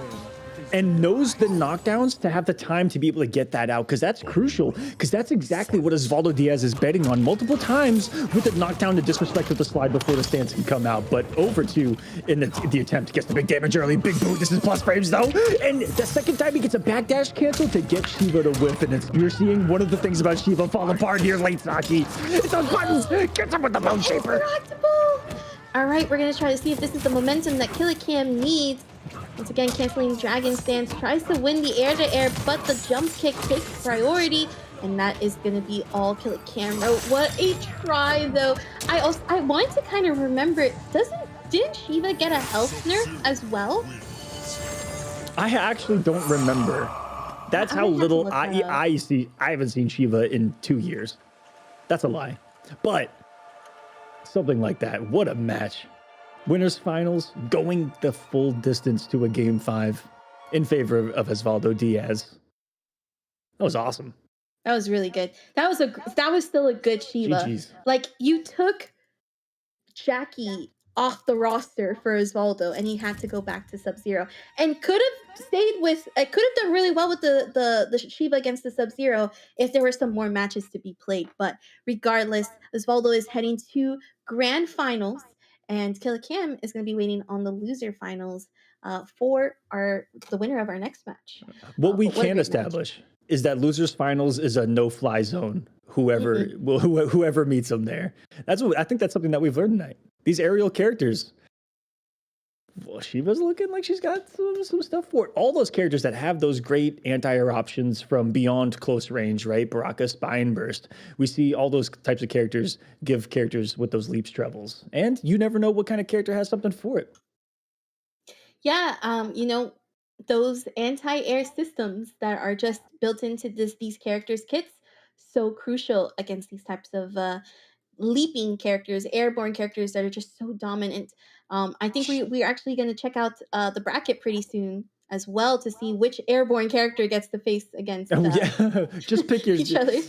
There's about 3 of them in the bracket. Roll the dice and pick one. No, it's gonna be between SRU Pain and Akira Joppo. And as a reminder, this is gonna be the last best of 3 match of the evening. So quick first to 2 here. There's got to be some quick adjustments made by these two just to see who is gonna be facing the either Shiva or Aaron Black that Killa Cam has brought to the table. Probably both. Yeah, probably both for sure. And realistically, if it's Akita Joppo, that is a rematch from the winner's side of things, as we're seeing here on the bracket. For SRU Pains, this is going to be a new territory for sure, especially if we're seeing any characters like Cabal, like Kung Lao, that are establishing. Also, shout outs to SRU taking out Jet Ring, another strong competitor that just went down to another strong. Really good strength. And if SRU is able to overcome this, I think we have 100% the best chance of seeing Kotal. Yep. Kotal v Aaron is a very highly debated matchup. Is it? And Kotal v Shiva probably has never happened. So I have no idea. That's a legendary match, I think. It's actually. Ooh. I was gonna say that it's a run back from story mode, but then we have to talk about story mode. So have we not seen ever Kotal versus Shiva At a high level? Ooh. Probably Tekken Master v Foxy maybe once or twice at a spot, but I don't remember it, and nor do I like it on paper. That's gonna be. I kind of hope for that. When it comes to someone that is a master of Shokan stance, that can be a difference maker against Kotal, because normally the Shiva matchup with Kotal, it's pretty straightforward. You know, you just do stuff, and usually you can up button her, all that stuff. But with a Shokan stance, you can disrupt a lot of that character's rhythm. You know, zoning that character out is his number one weakness. Full screen, his only option is Cat, and Cat's really easy to deal with full screen. Oh yeah. If you lab it, if you lab it, and yeah, that's debatable. We've talked about the secret sauce. That's debatable if MK players can lab, but regardless. No, I thought you were talking about it's debatable if. Sometimes some people just play with the feel. It happens. It happens. That was great. No, you're right. You're right. I 100% agree. Kano versus Cabal. That's actually a really good pick, believe it or not, especially with how strong Kano is. I don't care what the Kano players say. All right, I don't care how good you think he looks. All right, this character is dumb and broken, and you're gonna see it right now when we see SRU versus Akita. I agree. I also think that we're gonna see some raw magnetic pulls from this man, SRU, who is not been afraid to do a lot of. I mean, we saw raw nomad dash from this man. Anything is possible. There it is. And what's crazy is if you block it, that's like super punishable. But if you get pulled in, that is hit advantage city. But is it going to be safe at the range that's post gas on block? Because he's pushing him back pretty far. Right here. Is he able to punish from that range? That's what I want to know. But he's already respecting it on block, and SRU is already punishing him for that respect. This is a very stressful time to be in.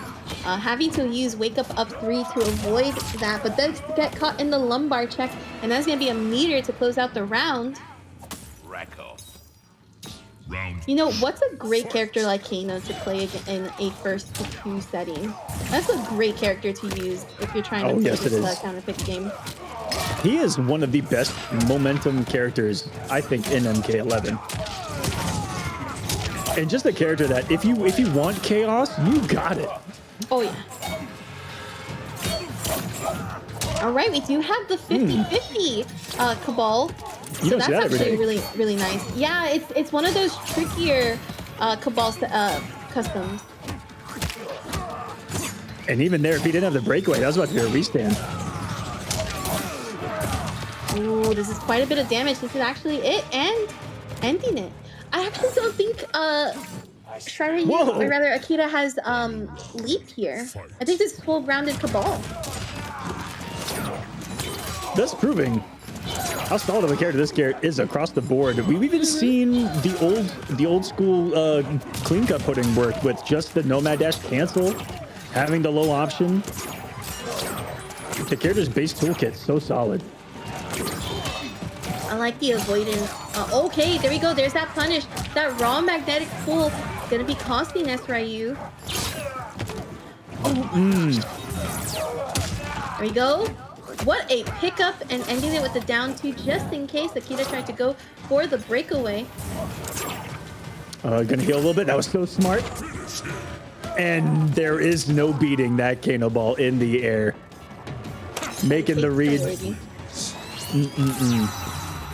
I don't think that anything does exist that beats Kano ball in the air priority-wise. If it's a parry. Like Maybe Jade's parry. Maybe Scorpion's air grab? Or a Sonya's? Ooh. Yeah, you're actually kind of right. I think more Scorpions just because that's faster, actually. Yeah, that is ridiculous. If you've seen how like that animation happens, it's like, what is it, like 2-frame startup, and then yeah. He can like punish strings with it that have a gap that where it goes in like an air animation in the string, and it's like whoa, whoa, whoa, whoa, whoa, whoa. It looks like it's still gonna be Cabal here for Akita. I don't think I've ever seen Akita switch off of Cabal. I think he's like a Cabal loyalist to and through. So that has to garner some kind of respect amongst their community as being the only guy that doesn't have 400 characters. I think it's just cool that you're a character loyalist in MK11. Yeah. That's my opinion. Fight. And to be, a character loyalist and specialist like he is, to be able to break out all those intricate little, nuanced move selections, like the low, like the gas, and to be able to apply them at a level like this. That was a big air to air. That was from so far away. I know. I actually just saw the range on that, where that hit happened. Yeah, the little hit markers, they're out in space away from the characters. This is a great momentum, though, for Shirayu. He does miss the opportunity to get the lumbar check after another one, but we do get a flawless block up to. Not going to be able to convert off of it, though. Does drop the combo. There we go. Cleaning it up. A job's a job. Sorry, mate. Round 2. Fight. Match point now. For Pain. Wow. They're going to add another top 3 performance. Using the acid to actually whiff punish. That was a very nice choice. Killa trying to get some hit in, though. We do have that change to variation, too, I just noticed. Oh, no. That was just a bullying. And this is what you were talking about when it comes to Kano Saki. What we just watched is everything that you were probably worried about seeing. Okay, armor break. And we do get that hard knockdown for 30%. And for those of you watching from home that might not realize why Saki is like Kano, is because he's one of the only characters in this game that can just generate plus frames on block. Like that. And gets another big air-to-air, crucial time, but he really did bully in there in that final match, Saki. That string has built-in staggers into it, can set up some flawless blocks, can set up, quick mixes into throws, or just go directly into +2 and a down one that is backed up by a 50-50 with a command grab, with another down one, with really all kinds of options. But to lock in a big advancing mid into plus frames is everything that should scare everyone in bracket. Absolutely. I think at one point the meta for this game was if you had a good mid, you were in a good position already with the character. Obviously that changed with customs, because then it became, if you have a good custom loadout, then you're in a good position with those characters. So, but it still remains relevant for characters like Kano. That's actually one of the weaknesses of Cabal, is not having that strong mid. You are at risk for the down one checks. You are at risk for those down twos. You're having to kind of create those safe buttons yourself from the recovery or from the block, rather than on a way to respond back. So That is Yeah. going to lead to Akita, though, being out at 4th place. Not a Oh, bad GG's though. spot, though. Very good spot. In the money, as we were mentioning it Yep. before. And we're going to take a look again at this bracket to check out where our losers finals is at. So we do have Killa Cam facing up against Ryu. This is pretty much to play out for who will get 3rd and who will be able to fight Osvaldo once again. I'm sure Killa Cam is definitely excited to try to get back at Osvaldo. I actually sense we're going to see the Shiva here from the start. Killa Cam actually taking out Akira earlier. But when we see SRU plays a little bit similar that this game plan. Yeah, and now that I'm kind of theory crafting the Kotal Khan matchup in my head, I think that Killa Cam should go Shiva first. Look at the success that we've seen, and look how comfortable that Shiva was looking in the Swap and Winners finals. In comparison to the Aaron Black, just in that matchup alone, looking at how the two characters performed, that Shiva was looking comfortable and confident. And that's why I kind of want to see it early on here in this losers finals. And if he does go Shiva, I think that SRU might pick maybe like a Liu Kang, or maybe even this Kano. Like Kano, I can see being a lot tougher. Kotal as well, just having to deal with having to make it through the Shokan stance projectile war. Cabal the same way. So that's why I'm thinking Liu, a great grounded low projectile to just constantly check her. Shiva. Yep, I called it with that Shiva. That's going to be the start. Oh, it's Kano. Yeah, I mean, that's a great character to stop Shiva. Can instantly get out of the dragon stance with Kano Ball. And then on top of that, we have that magnetic pull where when Shiva tries to advance, any forward advancing move is still a short range. So you don't really have to worry about it if you have a good move. And I don't think it's ever been talked about, but his knife throw is okay. Oh, nice hold there. These mind games just started early. Okay, That was such a bold check. We do have that buff there to avoid projectiles if he gets hit through the Kano Ball. And right there, the reversal punish. Oh, but what an up two. Damn, that's the second time we've seen that. Optimus Gaming Prime tonight gets the trade. I like that SRU with the immediate load as well. Wants to take away that Shokan stance entirely. Yeah, eliminating that is crucial. There goes the dragon stance again. Like you mentioned, this knife Yeah, look at is that knife. okay. It puts in work from 9 to 5 every time I see Kano on the screen. And that just might be enough. And you said, I think she's a 950 character post badge. I think so. I really do. I think when they nerfed her stomp, they put her at 950. Oh, the pixel! Kano Ball. Oh! There have been a couple of times. Yeah. Cam has been about an inch away from a couple of crazy reads with that max distance shoulder bash. Got a raw one early in that round too. That was really, really good. Has just called out some neutral situations with it. And that's what's great when you got something that's far, speedy, and a mid like that. Even though it's a risk, you can just catch stuff. Oh, this is not where you want to be. This is like this fake He's catching. He was catching. Gosh. He was catching Kano. Oh God. Sorry, mate. It was a joke. Kano wins. Oh First no. flawless. I think that is the first flawless I've seen in a while on the PlayStation tournament. And right there, oh, that's what makes Kano disgusting. That's what makes this character such a threat. That if you are a new player, please do not get frustrated if you encounter this. This is even catching people at a high level. Saki, Killa Cam he just made a mistake. He got hit one time in the corner by Kano. I mean, it sounds like it was his fault. It sounds like it was his fault. I don't know. Oh, no, man. that is such a nightmare scenario to be in, for sure. Aaron Black. Yeah, I expected the Aaron Black. You're going to have to go here to this pick because playing Shiva against Kano, and especially with the loadout that SRU has built out, which really pretty much negates all of the Dragon Stance fireballs, that's really, really important for Shiva. And if you can't do that, you might as well not be playing that variation and just go to either your other character or play another variation. I would like what I'm going to be seeing here though from the Aaron Black. I have a feeling that this is exactly what Killa Cam is going to show off here, is how good that Aaron Black can come in. Yeah, I've already seen some flashiness. He scored a knockdown at the forward 4, and then he closed the gap with a slide cancel right up in his face. And there's another one! Into the curb stomp. The disrespect amongst both of these characters is astounding. Two of the best personalities in MK11 for sure.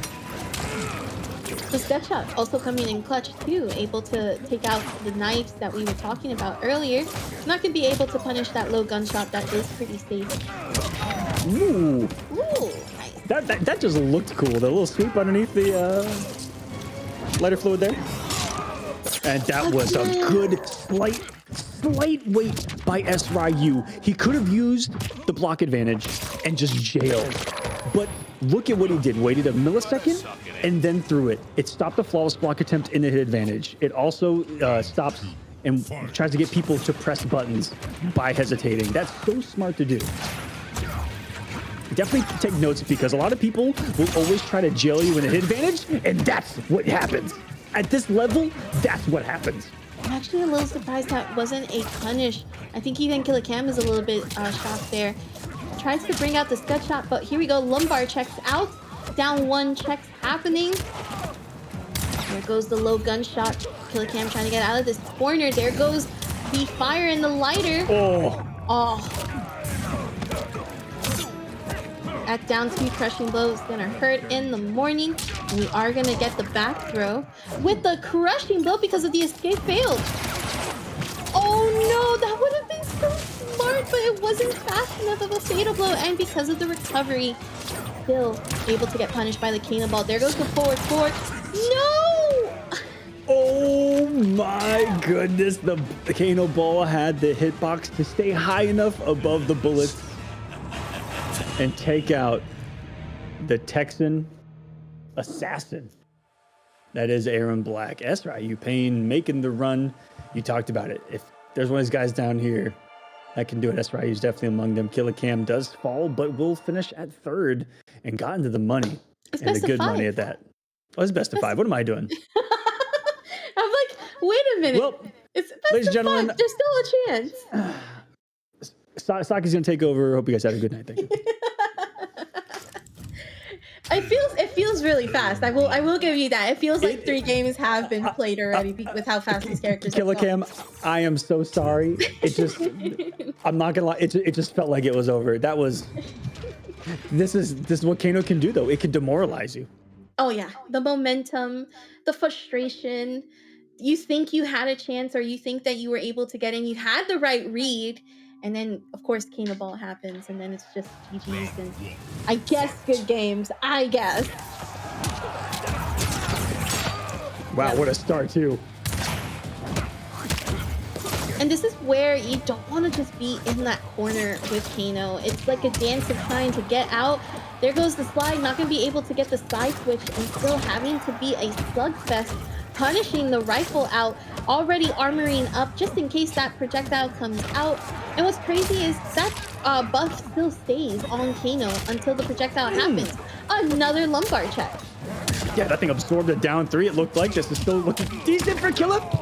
Catches the wake up micro took attempt. It's going to take all the damage he can, send him back to full screen. Look at the trick shot. Off the coins. They don't teach this in gun school.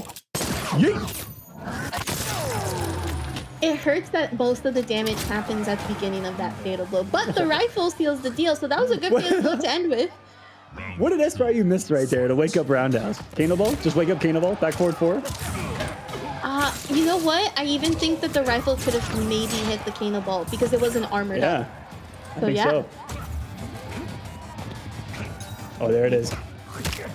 The Vegemite. Empty jump. Oh my god. The up just went completely. But no punish for SRU. Oh, a little early on the second forward 4. Savageness from both with that wake up neutral jump to Cam. Look at the pushback of that string. Swaggy too. And we know that he can hit confirm into it with the slide cancel. Nice down one check to prevent the Raikou from continuing on. Ooh, there goes the slide into the acid, and a great usage of the high rifle to avoid getting caught by the Kano ball. Yeah, he shut down one thing at the end right there. He knew the assignment, as the kids say these days. Shut that thing down, took out the rifle, even brought the scope, marksman attachment included. That's at least a 4x. Probably a 3.4x. Could be a 2x looking at how old that thing is. Who knows? But he found the mark, right in the good eye of Kano. Now he can't see anything. That's what I would do. I would just shoot him in the other eye. Have him have 2 metal laser eye plates. Makes me kind of wonder. Cyborg Kano. It's finally time for Kano to go full cyborg in the next title. I'm saying it. I'm going to manifest it now. If you think about how the Black Dragon happened, is like, F it. We're just going to fully upgrade him. He's paid his bills. We want to keep the bar running. Just get him a full cybernetic suit. You did it for Frost. You did it for Kano. Upgrade Kano. Next thing you know, they're looking at Cabal here, going, maybe we should help our boy out. He's looking a little rough around the edges. Fight. There we go. Now that Killa Cam's on the board. Indeed, and that's actually a switch to Cabal, so this could work. This does mean, though, that if SRU does use this match, he still has the potential to switch to another character as well. Killa Cam having to be, I think, locked in to the Aaron Black. Yeah, no choice from here but to sling it out, quite literally. That was from so far away, and it was a bolt to check. The attempt to anti-air is not going to be successful, as SRU going to be ahead in the health. You're so tempted every single time, but those boots of Cabal, they'll get you. Oh, yeah. Try to get in the blink and overextend with the low. Nice block by SRU. Definitely could have turned the tide for Killa Cam. You know, one knockdown there, gets some acid on the ground, got your fatal blow, and you have to have a little bit of fun. But SRU puts himself on a match point here now, this time around, and even tried to call out the slide cancel. One of the first to attempt it against this Aaron tonight. Great pressure. Here goes that gas again, where you're not going to be able to really punish it. You're going to have to take that pushback. There goes the crushing blow, though. Forced breakaway from SRU. Look at these jump kicks. It is plus central. You gotta be careful here. Oh, there's the conversion. Second time we get to see that tonight. It looks so good. What a short leap, but it works. It definitely gets you, keeps you ahead of the game. You know, one thing I can say about this Cabal is that I'm seeing a lot of pre-commitment to the gas, where there could be hit confirms of these double hitting strings into Nomad Dash for a lot more damage. SRU trying to inch a little bit closer now. It has fatal blow, so it's really one hit, one opening that SRU only needs. There it goes, right there, and into the armor broken. And I think this is death, because that does reset the damage. Yup. SRU is going to be heading to grand finals, eliminating Killa Cam from this bracket tonight. What a showing from Cam, though. A top 3 performance in a ocean of sharks. This was gross. Cam statement victories here. Not even dropping a game on the winner's side all the way up till the end, taking it to the distance. Could have been in grand finals on the winner's side in this, you know, one game away, one round away. The Aaron and the Shiva looking good. And we hope to see you in some more PlayStation Fight Nights. SRU. I really want to see that Shiva again. Yes, please. Yes, please. I really want to. It looked like in the end of that match, Saki, that the offense of SRU finally may have done its mental damage to Killa Cam, because Killa Cam like froze for the last few minutes, just taking the Cabal pressure, tried to block everything, and it let him stagger for quite a few minutes straight towards the end. Let him get away with it. It's also, too, the fact that the answer to Cabal or upgraded Cabal has been Shiva. and because Killa Yeah, it was was. not able to make that switch, that's the chance that you, or rather, the risk you're running when you have secondaries that are your answers. You know, with a game like Mortal Kombat 11, when you do that back and forth, you have to still be comfortable in those matches, regardless if they're a counter pick or not, because you never know, right? You're put into that situation where you won that one game, but now that opponent gets to switch over. And we were talking about it during the match that with Shriver, you still ahead of the matches had a chance to still play around with the character choice, whereas fortunately Killa had to stay with the Aaron Black. But still, phenomenal job. We got to Yeah. see what we wanted. Great players once again. Let's take a look again at this bracket for one last time before we head into our grand finals. It's gonna be Osvaldo Diaz versus now SRU Pain. When we last saw them face off, this was going to be a Q1 match. So this is going to be another one where final game, final round. I'm calling it.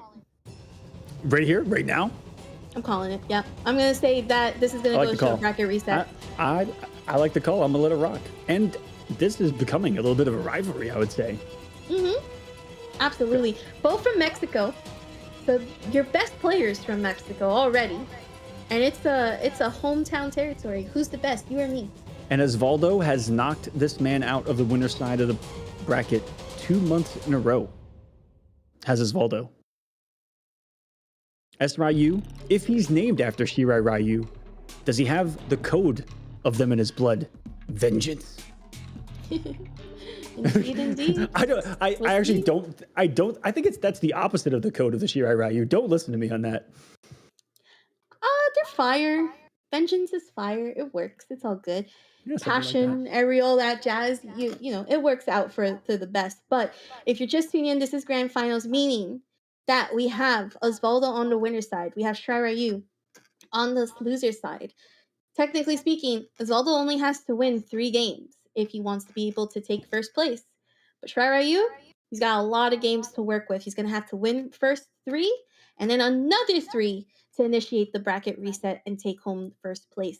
Who will take it? Who will go? We'll definitely be checking it out very soon as our players are loaded on in. This is going to be a bloodbath, 100%. Imagine if we head to the actual blood stage and then it's a full-on bloodbath. I hope so. And it was the Cetrion pick, if I'm not mistaken, on the winner's side too, where we saw everything on display, every single element. We saw the comfortability up close, full screen, the challenges with the Hell's Wraths. It was taking away a lot of people's options up close, going underneath things that we haven't quite seen before. We'll see how it goes. Yeah, I agree with you. So with Osvaldo, even though that is going to be probably a Sub-Zero on the screen. Wasn't a Sub-Zero earlier? It was a Sub-Zero. There was there was a pretty solid Sub-Zero, but I don't think we're gonna see it here. There's the Kodakon. Jackie. Yup, there's the Kodakon with the Jackie. There you have it. Who do you pick Cetrion against? First match? I don't think I've seen a Cetrion tonight. Saki, I'm gonna be honest with you. I think I'm thinking of EU. I think you're thinking of EU. It was Katana Khan with Cetrion. Oh my goodness. Yeah, I think that's what I was also watching Osvaldo Cetrion before this, so I'm thinking of that. That do might be apologize. Also it too. That might be also it. I think I was thinking of last month entirely. Okay, I'm in a whole nother timeline. Okay, I'm actually in the story mode of MK11 right now. You don't even know where I am. You don't even know when I am. It is going to be grand finals time, and the sun will finally be praised. Starting off with a big old swing of the 4-2. Look at that guaranteed chop of the damage. That's a quarter of your life gone just for existing. And another, we're already at 50% of your health just plain gone right now. Saki, and there goes just ooze. I will say I love hearing the crowd when that command grab happens. It always gets me hyped. What it did at EVO last year was incredible.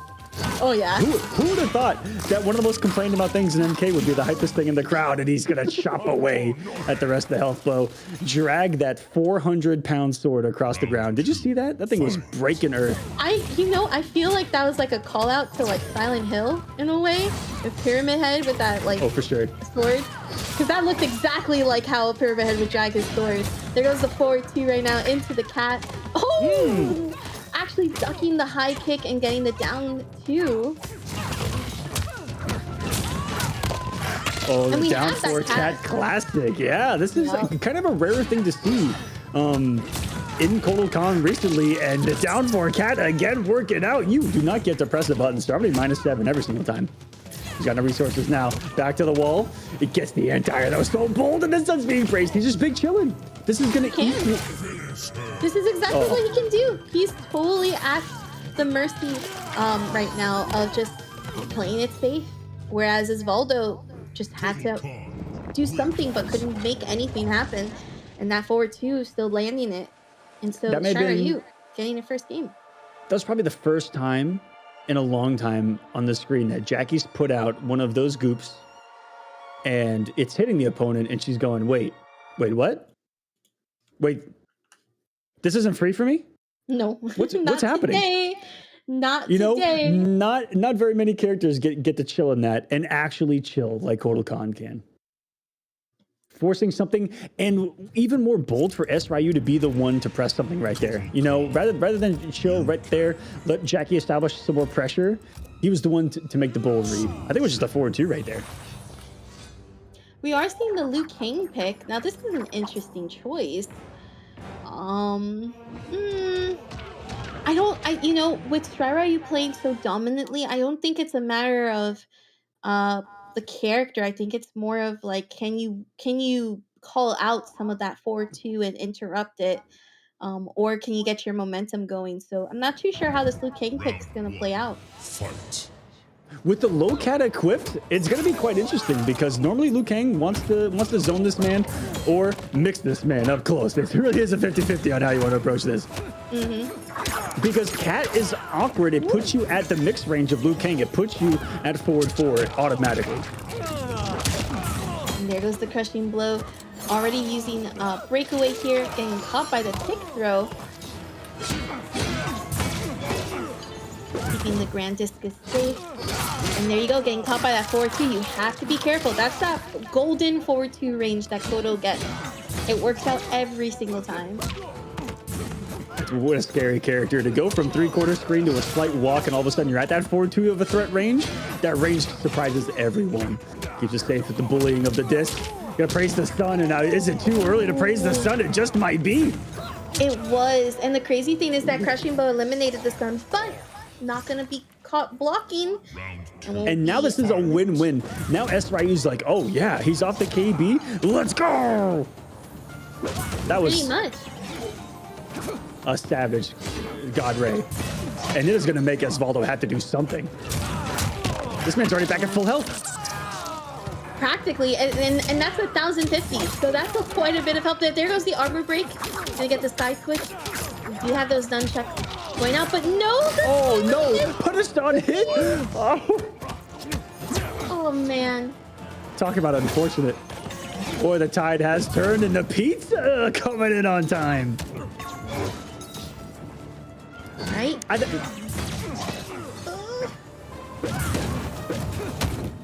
There goes the fireball range too as well. Okay, wake up 3, gets to get a punish. Probably red command grab right there, the 1-2, and wasn't ready for the early mix. That is stand 1, but not enough meter there. No punish off of the kick. That could have been a full punish. Oh my gosh, what is happening? Okay. Okay. That definitely got scary. SRU got a little carried away trying to get anything on block right there. He mashed every button I saw and was probably going into either Cat or God Ray for the kill. Allowing Osvaldo a couple of jumps here, a couple of walkbacks there. Didn't get any damage off it though, and this is looking quite tough. But that one nunchuck whiff was really everything. It was so heartbreaking, you know, and that's the thing is that you have to be careful with those moves like that. They're long moves, and so when it happens, it can be very frustrating when they drop because you're pretty much open, and we see the Jackie pick once again going back. I kind of agree with this, to be honest. I don't think that the change should have been to Liu Kang. You can still do the same game plan and still be more solid with Jackie and play comfortably with her. You just have to be a little more conscious of what Ryu is trying to do with the anti-airs. Round one, fight. The combat begin. Can he stop the reset from happening? Gets the first hit. This is crucial here. Taking 326 defensive bar gone and feeling bold enough to empty jump throw to SRU back to the wall, which just wakes up with a raw cat. Who does this? Yeah, opening up with the jump and then getting the forward two. Not going to continuously do it. Oh, but missing the opportunity to get the crushing blow there. Actually having that string drop at the end. Still getting hit by the kick. Oh my god. He's lucky he didn't wake up with any kind of buttons right there. It would have been game over already.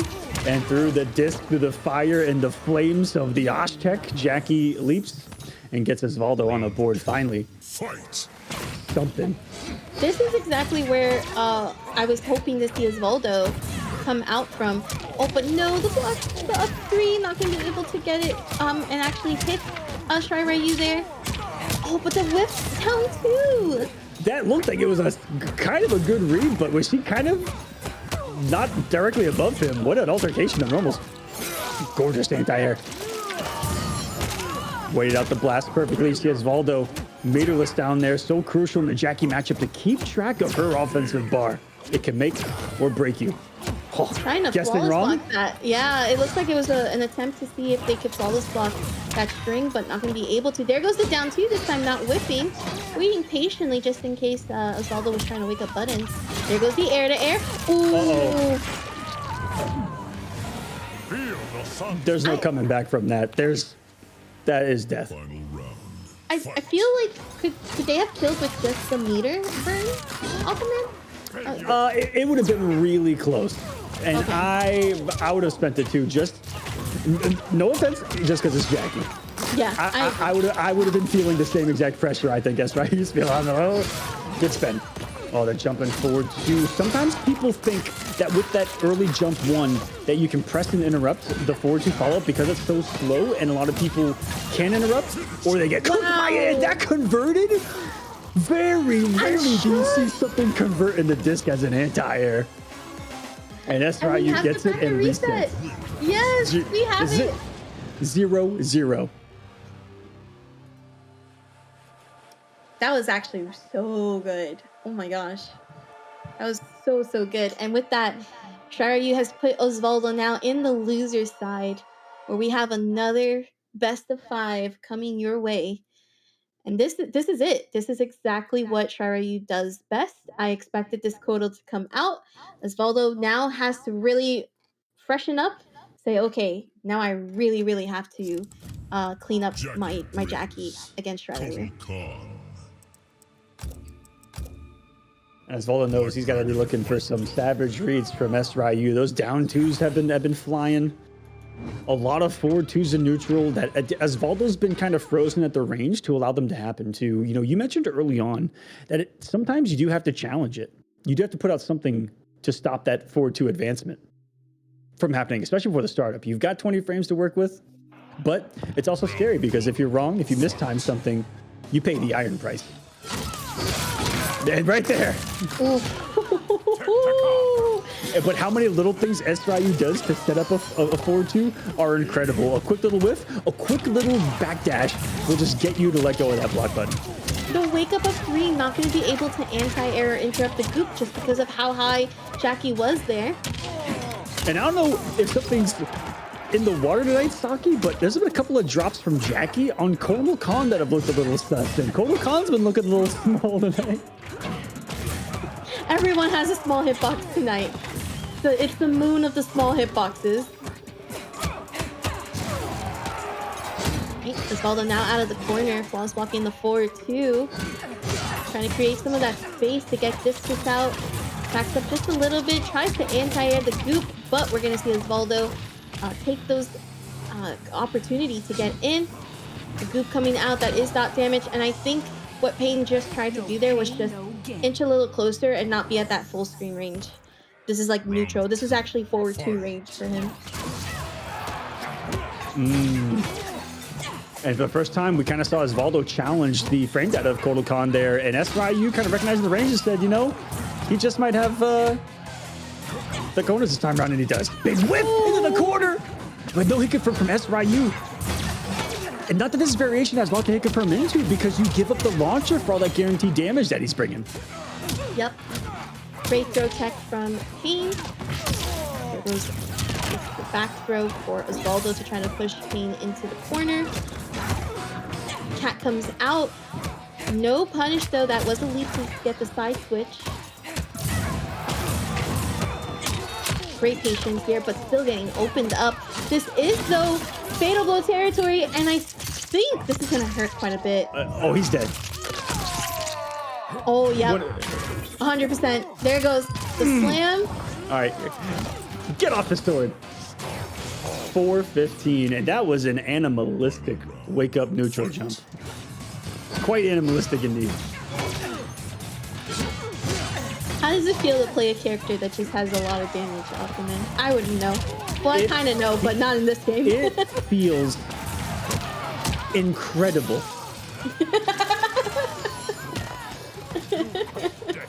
Breathtaking, in fact. Definitely. Also, with a lot of health too, of course. Yep, I see it. Oh yeah. Can take all the hits day after day. It's all good. Oh yeah, it's you know. Would you rather do your dishes with a paper towel or a sponge? That's all I'm saying. Fair. That's actually a great comparison. I didn't even notice that. Okay, but here we go. SRU Pain getting the hit in. Tries to go for the air to air. Oh my gosh. Oh, the throw. What's the decision going to be? Just challenges. And SRU Pain that only had defensive bars.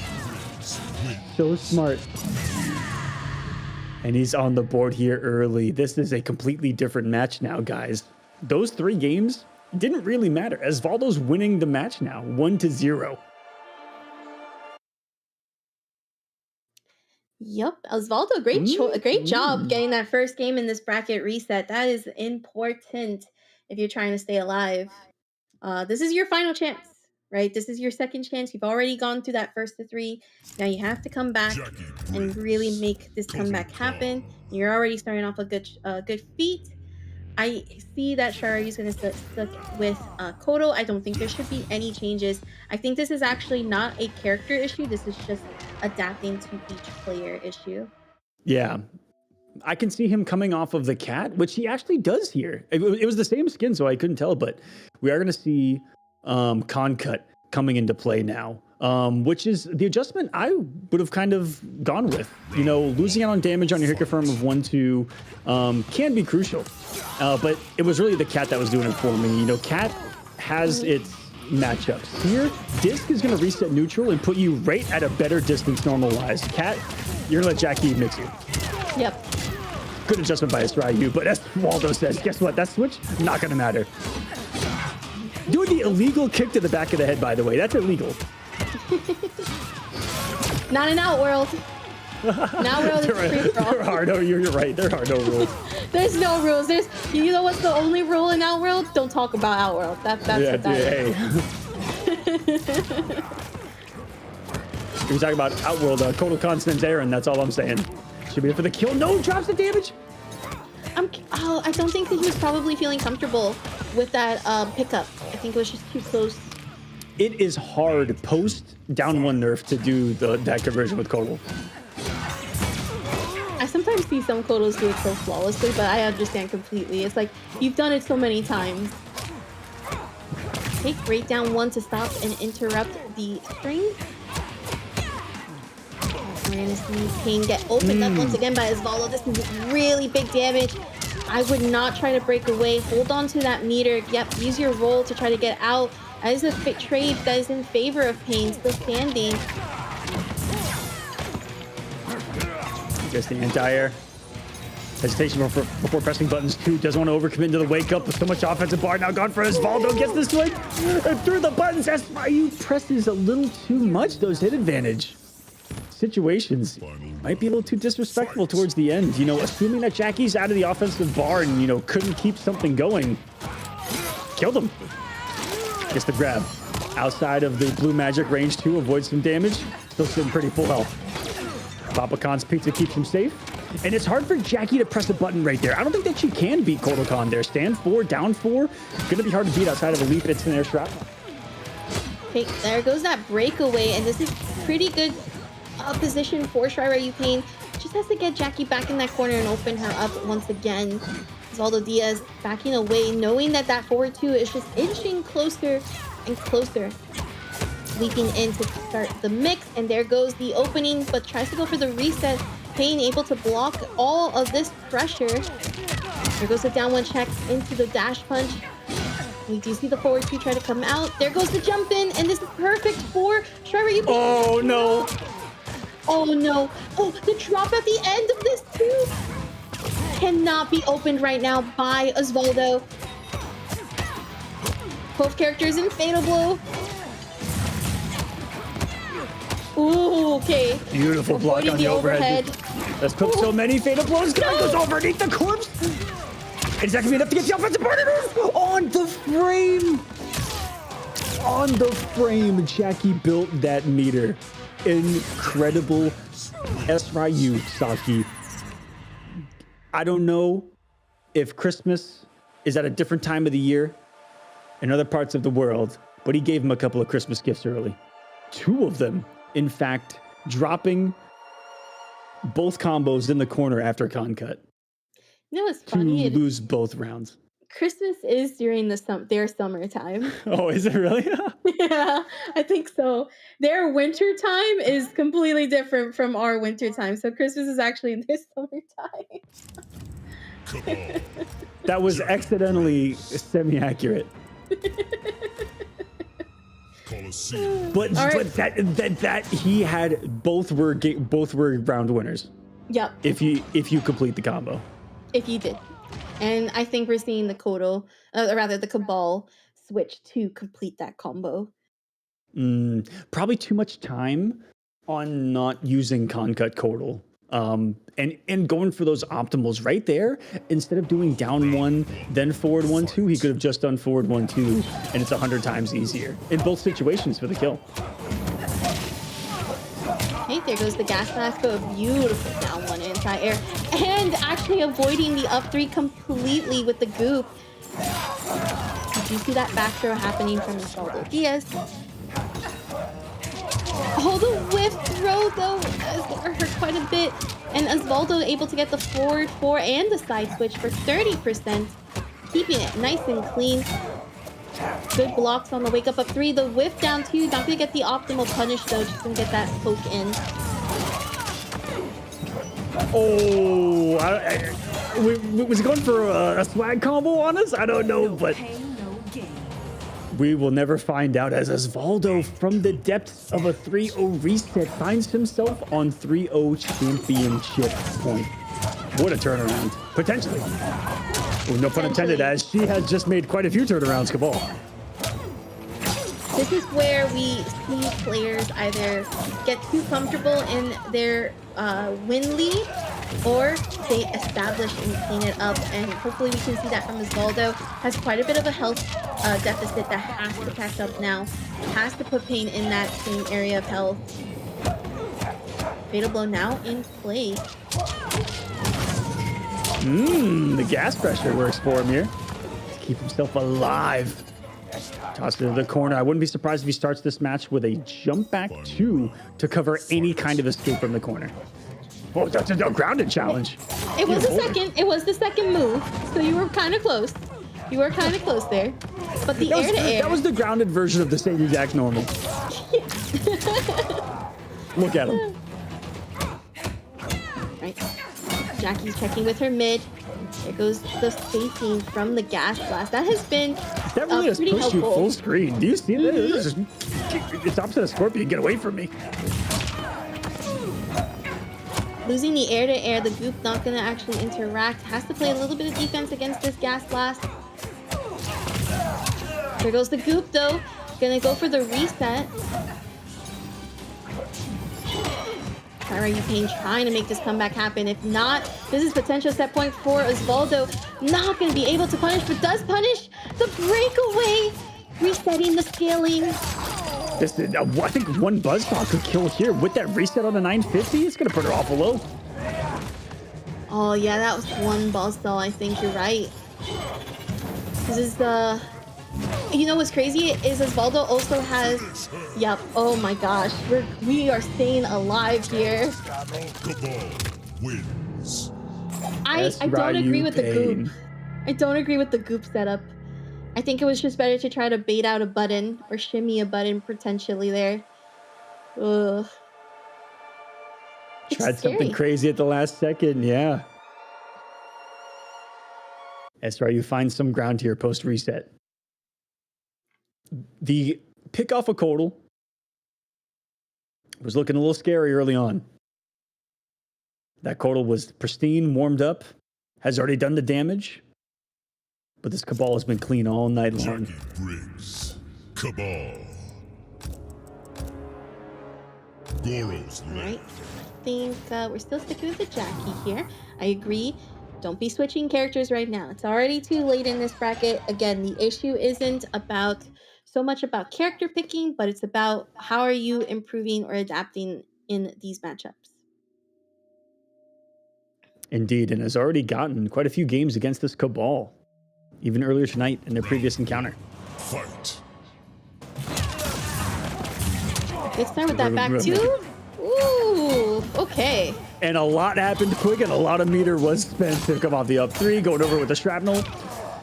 Tries to go for the American reset right there. Because how many times tonight have we seen someone do a jump in, try to reset, and someone swings? Like we saw with Kano, jump in, command grab attempt, something similar.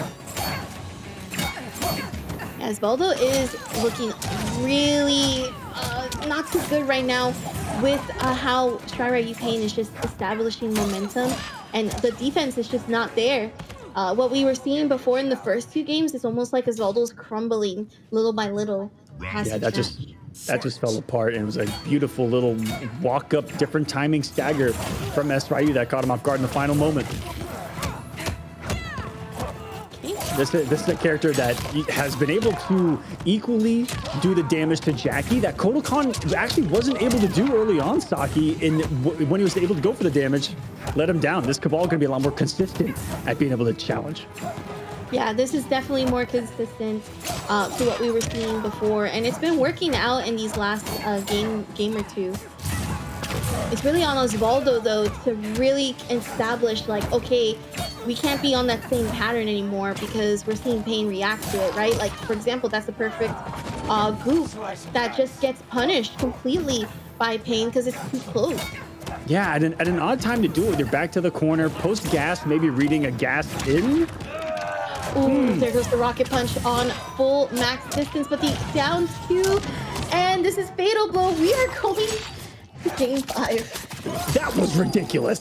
That was ridiculous. That was SRU Pain Z, ladies and gentlemen.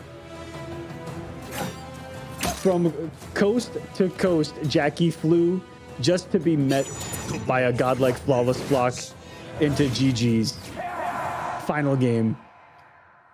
And now you're getting another game 5, Saki. Is this? I told you. Didn't I tell you? Didn't I tell you? Listen, I know my community, okay? I know my community. I know how they play. I know what to expect from them. I remember you calling one. Here it is. I'm like, final game, final round. It's a bracket reset. I already know these two. It's a scrap fest. I understand. They understand the assignment. They understand that this is for money. Yeah. Oh, no. Saki, they definitely understand the assignment. We've been trying to go to bed for an hour.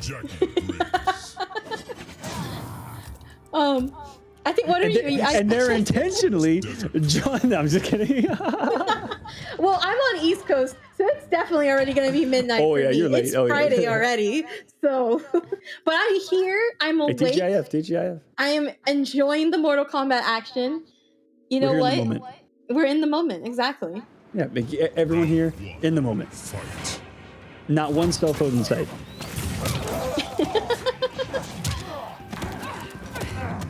Alright, let's see. Good throw tech here from SRU Pain.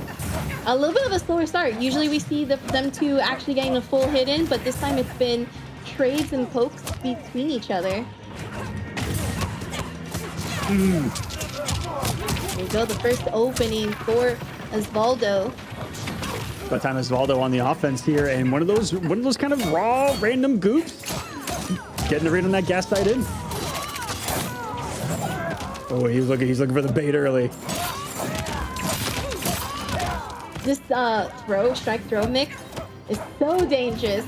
It is a scary situation. Oh, okay, that's stand 3. Very nice.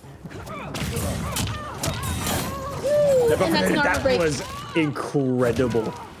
SRU's quicker versus off anti-airs impressed me all night long. And that was someone activating someone's trap card, Saki. We just watched it live. Fight. He went right into it. I was waiting for the Yu-Gi-Oh reference. I had to make one. But it really did. That jump back 2 is to cover and make that read against Lee. Swing and miss. Pre-buffered into the gas, and this is going to be tournament point for SRU. Dwindling Osvaldo gets that side switch. Yeah, Pain is with a health deficit, but oh, there goes the whiff throw, and Osvaldo getting another opening, but no, the fair form missing completely. And this is going to be another side switch. SRU Pain still in it, has quite just entered Fatal Blow, still trying to block here from that overhead. This is still a good 2-hit situation though. It really just takes that one opening. There goes the dot damage, still hurting Pains quite a bit. Look at that health. But another throw. Okay. Meaty fatal. Opening. Oh no, game 2 throw heavy. Final game, final round. The worst thing for SRU. Hey, still have the fatal blow here. Final game, final round. All the resources loaded right now. 2 characters, 2 players at the apex of MK11 right now here in North America for PlayStation Tournaments Fight Nights. And first hit goes to SRU off all that neutral. Both were so scared and hesitant. And then the air-to-air strike for 300. Another one, and still has enough resources to actually continue, because that first hit was practically meterless. There goes the anti-air. Oh my gosh. And here we go, 20 to 50. Has to be careful. There goes the throw to punish the roll. A good call out from Osvaldo. There goes the overhead. And one at that time, but the anti-air boom! Coming down to something as amazing as the anti-airs, as consistently as we've seen him, the attention to detail on the meter, and the execution behind it. That is just a masterclass in Mortal Kombat. From SRU Pain, from everyone. What a tournament. 3-2 victory for this man. 3-0, 3-2 in grand finals. And vengeance is his on the evening, Saki, in the end. Indeed. A bracket reset, final game, final round. Let's take a look at this completed, gorgeous bracket. We're going to see SRU Pain winning grand finals 3-2 off of the bracket reset. Pretty much 6 games that went through. We'll be taking first place Osvaldo Diaz, second place. Killa Cam in third. What a great showing from Killa Cam as well. A great start to probably hoping to see him in the next months of PlayStation tournaments. And then Akita Joppo followed by as 4th place, and that's your top 4. But once again, congratulations to all of the players who made it to this top 8. It is not an easy thing to do, so congratulations. Indeed, guys. Round of applause to everyone. Killa Cam definitely making the right moves, because if there's one thing to do here at Fight Nights, it's win the crowd, and hopefully we can see him here again. People were going crazy for the picks. Even the production team here said, I don't think they're whispering in our ear. They're like, I don't think that we've ever seen Aaron Black before. Who is Aaron Black? What is Aaron Black? What is that character? Do we have the PNG? Wait a minute. Yeah, do we even have that one ready? It's not even loaded. Of Shiva? But with that being said, yeah. It's been a very fun time. If you want a chance though to go ahead and compete on the PlayStation tournaments, you can do so at compete.playstation.com. You can get your chance to play. You can also reach the opportunity to get to this top 8, get some money once you're in top 4, and it's a great time. It's a great level up experience. Definitely be sure to sign up today. Absolutely, guys. And on top of compete.playstation.com, they've also got the PlayStation Tournaments community Discord. You guys can go check that out to find regular updates on esports events, articles, videos, and meet others to improve your game with, not just in Mortal Kombat, but others as well. The PlayStation Tournaments community Discord regularly hosts PlayStations. Oh my goodness. PlayStations as well. You guys can play PlayStations in this Discord. They also do interviews with figures in the community and other special content. Go check it out there. PlayStation Tournaments, community Discord, and Saki. That is going to be another beautiful night of Mortal Kombat here on PlayStation. Indeed, indeed. Thank you so much for joining me with the NA side of things. Also with the EU side, we completed some amazing hype Mortal Kombat 11 action. We can't wait to see you in the next one. Once again, remember that at the PlayStation channel, we have other games happening. So be sure to keep a lookout on all of the other fight nights as well as other events that are happening. There's your dates down below. And I'm Saki, Aquaman. It was a pleasure. Absolutely. Thank you so much, Saki. Thank you to everyone that watched and PlayStation for putting this together. We'll see you for the next one. Have a great night.